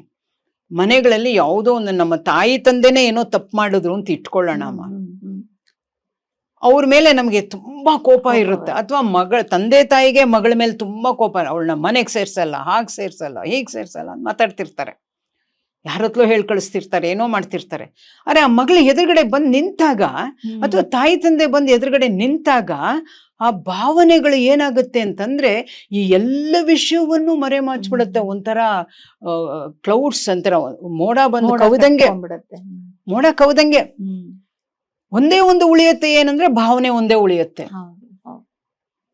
ಇದು ಬಹಳ ಮುಖ್ಯ ಇಲ್ಲಿ. ಅದು ಅರ್ಜುನನಿಗೆ ಇಲ್ಲಿ ಏನಾಗೋಯ್ತು, ಭೀಷ್ಮ ಪಿತಾಮಹನ್ ನೋಡ್ದ, ದ್ರೋಣಾಚಾರ್ಯರನ್ನು ನೋಡ್ದ, ಎಲ್ಲ ಅಣ್ಣ ತಮ್ಮಂದ್ರನ್ನು ನೋಡ್ದ. ಏನು ಇಷ್ಟು ದಿವಸ ಅವನು ಹೇಳಿದ್ದು ಎಲ್ಲವನ್ನು ಮಾಡ್ಬಿಡ್ತೀನಿ ಅಂತ, ಅರೆ ಈಗ ಕಣ್ಣಾರೆ ಕಂಡು, ಆಮೇಲೆ ಇಡೀ 11,000 ಸೈನ್ಯ ಅವ್ರ ಕಡೆ ಇರೋದನ್ನ ನೋಡ್ತಾನೆ. ನೋಡಿದಾಗ ನನ್ನ ಒಂದು ವೈಯಕ್ತಿಕ ಲಾಭಕ್ಕೋಸ್ಕರ ನಾನು ಇಷ್ಟೊಂದು ಜನನ್ನ ನಾನು ಬಲಿ ತಗೋಬೇಕಾ, ನನ್ನ ಗುರುಗಳನ್ನ ನಾನು ಸಾಯಿಸ್ಬೇಕಾ, ನನ್ನ ಪಿತಾಮಹನ ನಾನು ಸಾಯಿಸ್ಬೇಕಾ, ನನ್ನ ಮಗಳನ್ನ ನಾನು ವಾಪಸ್ ಕಳಿಸ್ಬೇಕಾ, ನನ್ನ ಮಗಳು ಏನೇ ತಪ್ಪು ಮಾಡಿದ್ರು ಪರವಾಗಿಲ್ಲ, ನಾನು ಅವಳನ್ನ ಸ್ವೀಕಾರ ಮಾಡ್ತೀನಿ, ಅಥವಾ ನಾನು ನನ್ನ ಹಠಾನ್ ಬಿಟ್ಕೊಟ್ಬಿಡ್ತೀನಿ, ಇದೇ ಅಲ್ವಾ ಧರ್ಮ? ಅವಳು ಮಾಡಿದ ತಪ್ಪು ಅಂದ್ಬಿಟ್ಟು ನಾನು ತಪ್ಪು ಮಾಡಿದ್ರೆ ಸರಿನಾ ಅಂತ ಬರಲ್ವಾ ಜೀವನದಲ್ಲಿ? ಇದು ಒಂದು ಉದಾಹರಣೆ, ಇದು ನಾನು ಹೇಳಿದ್ದು. ಈಗ ಅರ್ಜುನನ ಉದಾಹರಣೆ ತಗೊಂಡು ಇದು ಒಂದು ಉದಾಹರಣೆ ಹೇಳಿದೀನಿ ನಾನು. ಪ್ರತಿಯೊಂದು ಹಂತದಲ್ಲೂ ನಮ್ಗೆ ಈ ತರ ಉದಾಹರಣೆಗಳು ಬರ್ತಾ ಇರುತ್ತೆ. ನಾವು ಹೇಳ್ತೀವಿ ಕ್ಷಮಿಸ್ಬಿಡು ಅಂತ ಹೇಳ್ಬಿಡ್ತೀವಿ. ಕ್ಷಮಾಪಣೆ ಒಂದು ಧರ್ಮ ಅಲ್ಲ ಎಲ್ಲಾ ಕಾಲದಲ್ಲೂ. ಸಾರ್ವಕಾಲಿಕವಾಗಿ ಧರ್ಮ ಅನ್ನೋದು ಕ್ಷಮೆಯಲ್ಲಿ ಕೊನೆ ಆಗ್ಬೇಕಾ ಅನ್ನೋದು ಒಂದು ಧರ್ಮದ ಪ್ರಶ್ನೆ ಇಲ್ಲಿ ಹುಟ್ಕೊಳ್ಳುತ್ತೆ. ಅದು ಧರ್ಮದ ಪ್ರಶ್ನೆ, ಬದುಕಿನ ಪ್ರಶ್ನೆ ಅಲ್ಲ, ಧರ್ಮದ ಪ್ರಶ್ನೆ. ಇದು ಬಹಳ ಮುಖ್ಯ. ಈ ಧರ್ಮದ ಪ್ರಶ್ನೆ ಅಂತ ಅಂದ್ರೂ ಕೂಡ ಇಲ್ಲಿ ಇವನ ಮಾನಸಿಕವಾಗಿ ಇವನು ಅಸ್ವಸ್ಥನೆ ಕಳ್ಕೊಳ್ತಾ ಇರ್ತಾನೆ, ಅಸ್ತಿತ್ವವನ್ನು ಕಳ್ಕೊಳ್ತಾ ಇರ್ತಾನೆ. ಆತ್ಮವಿಶ್ವಾಸ ಕ್ರಮೇಣ ಕುಸಿತಾ ಇದೆ ಯಾರಲ್ಲಿ? ಅರ್ಜುನನಲ್ಲಿ. ಆ ಭಾವನೆಗಳು ಅದು ಮೇಲ್ಗೈ ಆಗ್ತಾ ಇದೆ, ಭಾವನೆಗಳು ಅವನನ್ನ ಕಂಟ್ರೋಲ್ ಮಾಡ್ತಾ ಇದೆ. ನಮ್ಮಲ್ಲಿ ಒಂದು ಒಳ್ಳೆ ಸುಭಾಷಿತ ಇದೆ, ಚಿಂತಾಯಾಶ್ಚ ಚಿತಾಯಾಶ್ಚ ಬಿಂದು ಮಾತ್ರಂ ವಿಶೇಷತಂ ಚಿತಾ ದಹತಿ ನಿರ್ಜೀವಿತಂ ಚಿಂತಾ ದಹತಿ ಜೀವಿತಂ ಅಂತ. ಎಷ್ಟು ಚೆನ್ನಾಗಿದೆ ನೋಡಿ, ಇದು ಇಲ್ಲಿ ಸುಟ್ಟಾಗತ್ತೆ ನೋಡಿದು. ನಾವು ಭಾವನಾ ಲೋಕದಲ್ಲಿ ಯಾವಾಗ ವಿಹರಿಸ್ಬೇಕು, ಯಾವಾಗ ಅದನ್ನ ಇದ್ ಮಾಡ್ಬೇಕು, ಎಲ್ಲಿ ಅದಕ್ಕೆ ಸ್ಟಾಪ್ ಹಾಕ್ಬೇಕು. ಆಕ್ಚುಲ್ ಆಗಿ ಇದನ್ನ ಯಾಮನಾಚಾರ್ಯರು ಅಂತ ಒಬ್ರು ಆಚಾರ್ಯರು ಬರ್ದಿದ್ದಾರೆ, ಅವ್ರು ತುಂಬಾ ಚೆನ್ನಾಗಿ ಹೇಳ್ತಾರೆ. ಇದು ಅಸ್ಥಾನ ಕಾರುಣ್ಯ ಅಂತಾರ ಅವರು. ಅಸ್ಥಾನ ಕಾರುಣ್ಯ ಅಂದ್ರೆ ಕಾರುಣ್ಯ ತೋರಬಾರದ ಜಾಗದಲ್ಲಿ ಕಾರುಣ್ಯವು ಮೂಡುತ್ತಿದೆ ಅರ್ಜುನನಲ್ಲಿ ಅಂತ. ಈಗ ಮಗುಗೆ ಹುಷಾರಿಲ್ಲ, ಅದಕ್ಕೆ ಒಂದು ಕಹಿಯಾದ ಕಷಾಯ ಕೊಡ್ಬೇಕು, ಅಲ್ಲಿ ಕಾರುಣ್ಯ ಬೇಕಾ? ಬೇಡ. ಒಬ್ಬ ವಿದ್ಯಾರ್ಥಿ ಅವನು ಸರಿಯಾಗಿ ಓದಲ್ಲ, ಇವತ್ತು ಬಿಡಿ, ಇವತ್ತು ಓಡಿಬಾರ್ದು, ಬಡಿಬಾರ್ದು, ಬೈಬಾರ್ದು ಎಲ್ಲ ಇದೆ. ನಮಗೆಲ್ಲ ಎಲ್ಲ ಮಾಡಿದ್ರಿಂದ ನಾವ್ ಇವತ್ತು ಬಹಳ ಸುಸಂಸ್ಕೃತರಾಗಿದ್ದೀವಿ. ಇವತ್ತು ಅವ್ರಿಗೆ ಮಾನಸಿಕವಾಗಿ ಸ್ಥಿರತೆನೂ ಇಲ್ಲ, ದೃಢತೆನೂ ಇಲ್ಲ. ಇನ್ಫ್ಯಾಕ್ಟ್ ನಮ್ಮ ಎಳೆ ವಯಸ್ಸಿನವರಿಗೆ, ಯುವ ಪೀಳಿಗೆಗೆ ಈ ಭಗವದ್ಗೀತೆಯನ್ನು ನಾವು ಪದರವಾಗಿ ಸರಳವಾಗಿ ಮುಟ್ಟಿಸ್ಬೇಕಾಗತ್ತೆ ಇವತ್ತು. ಅದು ನಮ್ಮ ಕರ್ತವ್ಯ. ಆವಾಗ ಅದ್ ಮಾಡಿಲ್ಲ ಅಂತಂದಾಗ ಒಂದು ಸಲ ಒಂದು ಬೈಗಳಾಗ್ಲಿ ಫರ್ಮ್ ಆಗಿ ಒಂದು ವಿಷಯನ ಮಗುಗೆ ನೀನ್ ಇದು ಮಾಡದೆ ಹೋದ್ರೆ ಇದು ಸರಿಯಲ್ಲ ಅನ್ನೋ ಒಂದು ಮೆಸೇಜ್ ಕೊಡ್ಬೇಕಾ ಬೇಡ್ವಾ? ಕೊಡ್ಬೇಕು. ಅಲ್ಲಿ ಅಯ್ಯೋ ಮಗು ಮಾಡ್ಲಿಲ್ಲ ಪರವಾಗಿಲ್ಲ ಅಂತ ನೀವು ಕರುಣೆ ತೋರ್ಸಿದ್ರೆ, ಅಲ್ಲಿ ಹೋಗಿ ಕರುಣೆ ತೋರ್ಸಿದ್ರೆ ಏನಾಗುತ್ತೆ? ಅನ್ಯಾಯ ಅನ್ನೋದು, ಅಧರ್ಮ ಅನ್ನೋದು ಇದೆಲ್ಲವೂ ಕೂಡ 10 ಪಟ್ಟು ಹೆಚ್ಚಾಗ್ತಾ ಹೋಗುತ್ತೆ. ಆಗ್ಲೇ 10 ಪಟ್ಟು ಹೆಚ್ಚಾಗಿದೆ. ಅದಕ್ಕೆ ಯದಾ ಯದಾ ಹಿ ಧರ್ಮಸ್ಯ ಗ್ಲಾನಿರ್ಭವತಿ ಭಾರತ. ಅವನೇನು ಯಾವಾಗ ಹೇಳ್ತಾನೆ, ಯಾವಾಗ ಅದು ಬಹಳ ಉತ್ತುಂಗಕ್ಕೆ ಹೋಗಿ ತುದಿ ಮುಟ್ಟುತ್ತೋ ಅಧರ್ಮ, ಅವಾಗ ನಾನ್ ಬರ್ತೀನಿ. ಎಷ್ಟೋ ಮಾರ್ಜಿನ್ ಕೊಡ್ತಾನೆ ಕೃಷ್ಣ ಭಗವಂತ. ನೀವು ಈಶ್ವರ ಅಂತಲಾರು ಕರೀರಿ, ಕೃಷ್ಣ ಅಂತಲಾರು ಕರೀರಿ, ಅವ್ರವ್ರ ದೇವ್ರ ಪ್ರಕಾರ. ಬಟ್ ನನಗೆ ನಾನು ಅವನ್ನ ಒಪ್ಕೊಂಡಿರೋದ್ರಿಂದ ಕೃಷ್ಣ ಅಂತ ಹೇಳ್ತೀನಿ ಅಷ್ಟೇ. ಕೃಷ್ಣ ಅನ್ನೋದೇನು? ಇವಾಗ ಅದು ಒಂದಿದೆ ನಮ್ಮಲ್ಲಿ ಪ್ರಾರ್ಥನಾ ಶ್ಲೋಕದಲ್ಲಿ. ಭೀಷ್ಮ ದ್ರೋಣ ತಟ ಜಯದ್ರಥ ಜಲ ಗಾಂಧಾರ ನೀಲೋತ್ಪಲ ಶಲ್ಯ ಗ್ರಾಹವತಿ ಕೃಪೇಣ ವಹನಿ ಕರ್ಣೇನ ವೇಲಾಕುಲ ಅಶ್ವತ್ಥಾಮ ವಿಕರ್ಣ ಘೋರ ಮಕರ ದುರ್ಯೋಧನಾವರ್ತಿನಿ ಸೋತ್ತೀರ್ಣ ಕಲು ಪಾಂಡವೈರಣನದಿ ಕೈವರ್ತಕ ಕೇಶವ. ಬೋಟ್ ಮ್ಯಾನ್ ಯಾರು? ಕೇಶವ. ಅವನ ದೇವರು ಅಂತ ಅವನು ಹೇಳೇ ಇಲ್ಲ ಅಲ್ಲಿ ಪ್ರಾರ್ಥನಾ ಶ್ಲೋಕದಲ್ಲಿ. ಎಷ್ಟು ಚೆನ್ನಾಗಿದೆ ಗೊತ್ತಾ? ನಾವು ಸುಮ್ಮನೆ ಇದನ್ನ ಇಂಡಿಪೆಂಡೆಂಟ್ ಆಗಿ ಒಂದೊಂದು ಶ್ಲೋಕನ ತಗೊಂಡ್ಬಿಟ್ಟು ವ್ಯಾಖ್ಯಾನ ಮಾಡ್ಬಿಟ್ರೆ ಆಗಲ್ಲ. ಅಥವಾ ಎಲ್ಲಾ ಗೊತ್ತು ಅಂತ ಎಲ್ಲಾ ಹೇಳಕ್ ಹೋಗ್ತೀವಿ ಅಂದ್ರೂ ಕೂಡ ಆಗಲ್ಲ. ಈ 18 ಅಧ್ಯಾಯಗಳಲ್ಲಿ ಬೇಕಾದಷ್ಟು ವಿಷಯಗಳನ್ನ ಪುನರಾವರ್ತನೆ ಆಗಿರೋದು ನೋಡ್ಬೋದು ನಾವು. ಆಗ್ಬೋದು. ಈಗ ಕರ್ಮಯೋಗ ಆಗ್ಬೋದು, ಜ್ಞಾನ ಯೋಗ ಆಗ್ಬೋದು, ಭಕ್ತಿ ಯೋಗ ಆಗ್ಬೋದು, ಶರಣಾಗತಿ ಆಗ್ಬೋದು, ಆತ್ಮಸ್ಥೈರ್ಯ ಆಗ್ಬೋದು, ಆತ್ಮವಿಶ್ವಾಸ ಆಗ್ಬೋದು, ಆತ್ಮ ಚೈತನ್ಯವಾಗ್ಬೋದು, ಇಂದ್ರಿಯ ನಿಗ್ರಹ ಆಗ್ಬೋದು, ತ್ರಿಗುಣ ಮಲಗಳ ಬಗ್ಗೆ ಇರ್ಬೋದು. ಎಲ್ಲವೂ ಕೂಡ ಎಲ್ಲೋ ಒಂದು ಕಡೆ ಎಲ್ಲೆಲ್ಲೋ ನಮಗೆ ಸಿಗ್ತಾ ಬರ್ತಾ ಇರುತ್ತೆ. ಆದ್ರೆ ಒಂದನ್ ಬಿಟ್ಟು ಒಂದನ್ನ ನಾವು ನೋಡಕ್ ಆಗೋದೇ ಇಲ್ಲ. ಅದು ಬಹಳ ಮುಖ್ಯ. ಎಷ್ಟೋ ಜನ ಅದನ್ನ ನನ್ನ ಜೊತೆ ಡಿಸ್ಕಸ್ ಮಾಡಿದ್ದಾರೆ. Why so many repetitions in the Bhagavad Gita thing? ಈ ಕೂಡ ಸಿಂಪ್ಲಿ ಮೇಡ್ ಸಮ್ ಕಾನ್ಕ್ರೀಟ್. ಇದು ಕರ್ಮ, ಇದು ಜ್ಞಾನ, ಇದು ಭಕ್ತಿ. ಹೆಂಗೆ? ಅದಾಗಲ್ಲ. ಅದು ಬದುಕೆ ಆತರ ಒಂದು ಇಂಟರ್ ಕನೆಕ್ಟೆಡ್ನೆಸ್, ಒಂದಕ್ಕೊಂದು ಒಳಪಟ್ಟಿದೆ. ಅದು ಹಾಗೆ ಸೆಪರೇಟ್ ಮಾಡಕ್ ಆಗಲ್ಲ ಅದು. ಸೊ ಅವನ ಕೈವರ್ತಕ ಅಂತ ಕರಿತಾ ಇದ್ದೀವಿ ನಮ್ಮ ಪ್ರಾರ್ಥನಾ ಶ್ಲೋಕದಲ್ಲಿ. ರಣನದಿ ಯಾವುದು? ಕೌರವರು. ಏನದು ರಭಸದಿಂದ 10-11 ಸೈನ್ಯ, ತಿಳಿ ಸೈನ್ಯವನ್ನು ಕಟ್ಕೊಂಡು ಬಂದು ಅಪ್ಪಳಿಸ್ತಾ ಇದೆ. ಅದು ದಡ ಯಾರು? ಭೀಷ್ಮ ಮತ್ತು ದ್ರೋಣ. ಎಷ್ಟು ದೃಢವಾದ ದಡಗಳದು. ಆಗುತ್ತಾ ನಾವು ಆ ದಡ ಮುಟ್ಟಕ್ಕೆ? ಈ ಕಡೆ ಬಂದ್ರೆ ಭೀಷ್ಮ ಇದ್ದಾರೆ, ಆ ಕಡೆ ಹೋದ್ರೆ ದ್ರೋಣ ಇದ್ದಾರೆ. ಜಲ ಯಾರು? ಜಯದ್ರಥ. ಮೊಸಳೆಗಳು ಯಾರು? ಇವರಿಬ್ರು, ಅಶ್ವತ್ಥಾಮ ವಿಕರ್ಣ. ಸುಳಿ ಯಾರು? ದುರ್ಯೋಧನ. ಈ ತರ ಇಷ್ಟು ಕರ್ಣ, ಇಷ್ಟು ಜನ ಎಲ್ಲಾರು ಇದ್ದಾಗ ನೀನ್ ಮೇಲ್ ಬರ್ತಿದ್ದಂಗೆ ಅಪ್ಪಳಿಸ ಅಧಮಕ್ಕೆ ಕರ್ಣ ಇದ್ದಾನಲ್ಲಿ. ಅಂತ ಬಲಶಾಲಿ ಅವನು. ಇಂಥ ಒಂದು ಹೋರಾಟದ ಬದುಕಿನಲ್ಲಿ ಪಾಂಡವರು ಗೆಲ್ಬೇಕು ಅಂತಂದಾಗ ಅರ್ಜುನನಿಗೆ ನಾನು ಗೆಲ್ತೀನಿ ಅನ್ನೋದೇ ಹೇಗೆ ಬಂತು ಅಂತ ಒಂದು ಪ್ರಶ್ನೆನೂ ಬರುತ್ತೆ. ಇವನೇ ಎಲ್ರನ್ನ ಸಾಯಿಸ್ತೀನಿ ಅಂತ ಹೇಗ್ ಗೊತ್ತು? ಅಥವಾ ಅವರೇ ಇವನ್ನ ಸಾಯಿಸ್ತಾರ ಅಂತಲೂ ಗೊತ್ತಿಲ್ಲ. ಆದ್ರೆ ಸಾವು ಕಶ್ಚಿತ ಅಂತ ಅವನ ಮನಸ್ಸಿನಲ್ಲಿ, ಅರ್ಜುನನ್ ಮನಸ್ಸಲ್ಲ. ಯುದ್ಧ ಅಂದ್ಮೇಲೆ ಸಾವು ಕಶ್ಚಿತ ಅಲ್ಲ. ಅವರನ್ನೆಲ್ಲ ಸಾಯಿಸ್ತೀನಿ ಅನ್ನೋದು ಇವನಿಗೆ ಖಚಿತ ಇತ್ತು ಅಂತ ಇಲ್ಲ. ಅವನ ಮನಸ್ಸಿನಲ್ಲಿ ಇವರೆಲ್ಲ ಈ ಯುದ್ಧದಲ್ಲಿ ಸಾಯ್ತಾರಲ್ವಾ. ಕರೆಕ್ಟ್. ಸೈನಿಕರು ಕೂಡ ಸೇರಿ ಮಾತಾಡ್ತಾನೆ. ಬರೀ ಇವನ ಕಿತ್ತನ್ಕಿನ್ ಮಾತ್ರ ಮಾತಾಡ್ತಾ ಇಲ್ಲ, ಬಂಧು ಬಳಗಾನ್ ಮಾತ್ರ ಮಾತಾಡ್ತಾ ಇಲ್ಲ. ಇಡೀ ಆ ಒಂದು ಕುರುಕ್ಷೇತ್ರದಲ್ಲಿ ನೆರೆದಿರುವ ಜನಗಳ ಎಲ್ಲರ ಬಗ್ಗೆ ಅವನ ಮನಸ್ಸಿನಲ್ಲಿ ಒಂದು ವ್ಯಾಕುಲ ಬರುತ್ತೆ. ಇಲ್ಲಿ ಇವರು ಅಣ್ಣ ತಮ್ಮಂದಿರ ಸತ್ರೆ ಅವರ ಹೆಂಡತಿಯರು ಏನಾಗ್ತಾರೆ, ಅವರ ಮಕ್ಕಳು ಏನಾಗ್ತಾರೆ, ವಂಶ ಹೇಗ್ ಬೆಳೆಯುತ್ತೆ, ಗುರುಗಳನ್ನ ಕೊಂದ್ರೆ ಏನ್ ಪಾಪ ಬರಲ್ವಾ, ಪಿತಾಮಹನ ಕೊಂದ್ರೆ ನನಗೆ ಮೋಕ್ಷವಿದೆಯೇ, ನಾನು ಹೆಂಗೆ, ಈ ತರ ಎಲ್ಲ ಅವನಿಗೆ ಗೊಂದಲಗಳು ಶುರು ಆಗ್ಬಿಡುತ್ತೆ. ಧರ್ಮಕ್ಷೇತ್ರೇ ಕುರುಕ್ಷೇತ್ರೇ ಯುಯುತ್ಸವ ಅಂತ ಅವನು ಇವನ್ ಕೇಳ್ತಾನೆ. ಯಾರು? ಮಾಮಕ ಪಾಂಡವಾಹ ಕಿಮ ಕುರ್ವತ ಸಂಜಯ ಅಂತಾನೆ. ಈಗ ಇಲ್ಲಿ ಇನ್ನೊಂದು ಪ್ರಶ್ನೆ ಬರುತ್ತೆ. ಸಂಜಯನೇ ಇದನ್ನೆಲ್ಲ ಹೇಳೋದು. ಅವನಿಗೆ ಆ ಒಂದು ವೇದವ್ಯಾಸರು ಆ ಒಂದು ದೃಷ್ಟಿ ದಾನ ಕೊಟ್ಟಿರ್ತಾರೆ ಇದನ್ನ ವೀಕ್ಷಣೆ ಮಾಡಕ್ಕೆ. ಅದು ಅವತ್ತು ಮಾಡಿದ್ದು ಇವತ್ತು ಸೈನ್ಸ್ ಎಷ್ಟು ಇದಾಗಿದೆ. ನಾವು ಎಲ್ಲಿ ಕೂತ್ಕೊಂಡು ಎಲ್ಲಿ ನಡೆಯುತ್ತೋ ಎಲ್ಲ ನೋಡ್ತಾ ಇದ್ದೀವಲ್ವಾ. ಅವತ್ತು ಮಹಾಭಾರತದಲ್ಲೇ ಹೇಳಾಯ್ತದು ನೋಡಿ. ವೇದವ್ಯಾಸರ ಆಗ್ಲೇನೆ ಅದು ಈ ರೀತಿ. ಸೊ ಎಲ್ಲದಕ್ಕೂ ನಮ್ಮಲ್ಲಿ ಸಿಗುತ್ತೆ. ಎಲ್ಲ ಅದನ್ನ ಸರಿಯಾಗಿ ತಗೊಳ್ಬೇಕಷ್ಟೆ ನಾವು. ಆಮೇಲೆ ತಗೊಂಡಿದ್ದನ್ನ ಅದನ್ನ ಗೌರವವಾಗಿ ಅದನ್ನ ನಾವು ಸಮಾಜಕ್ಕೆ ಮುಟ್ಟಿಸ್ಬೇಕು. ಅವಾಗ ಅವನು ಹಂಗೆ ಹೇಳ್ದಾಗ, ಇವನು ಭೀಷ್ಮನು ಇದು ಮಾಡಿದಾಗ ಸಂಜಯ ಏನ್ ಮಾಡ್ತಾನೆ, ಅವನಿಗೆ ಅನುಗ್ರಹ ಆಗುತ್ತೆ. ಧೃತರಾಷ್ಟ್ರ ಬೇಡ ಅಂದ್ಬಿಡ್ತಾನೆ. ಯಾರಿಗೆ? ಅದನ್ನ ಅವನಿಗೆ ಅನುಗ್ರಹ ಮಾಡ್ತೀನಿ ಅಂತಾರೆ. ನೀನ್ ಯುದ್ಧ ನೋಡ್ಬೇಕಾದ್ರೆ ಇಲ್ಲೇ ಕೂತ್ಕೊಂಡು ದೃಷ್ಟಿದಾನ ಕೊಡ್ತೀನಿ ಅಂತಾರ. ಯಾರು? ವೇದವ್ಯಾಸರು. ಧೃತರಾಷ್ಟ್ರ ಬೇಡ ಅಂದ್ಮೇಲೆ ಸಂಜಯನು ಕೊಡೋದು. ಅದೇ ಹೇಳೋದು, ತಪ್ಪು ಮಾಡಿದವನಿಗೆ ಸತ್ಯವನ್ನು ಎದುರಿಸುವ ಶಕ್ತಿ ಇರುವುದಿಲ್ಲ ಅಂತ. ಇದು ಫಸ್ಟ್ ಮೆಸೇಜ್ ಇಲ್ಲೇ ಸಿಗುತ್ತೆ. ಅಲ್ಲೇ ನೋಡಿ, ಮಾಮಕ ಪಾಂಡವಾಹ ಅಂತಾನೆ. ಎಲ್ಲಾರು ಒಂದು ವಂಶದ ಮಕ್ಕಳೇ ಅಲ್ವಾ. ಪಾಂಡವರು ಕೌರವರು ಎಲ್ಲ ಇವರಿಬ್ಬರು ಸೇರಿನೇ ಕುರುವಂಶ.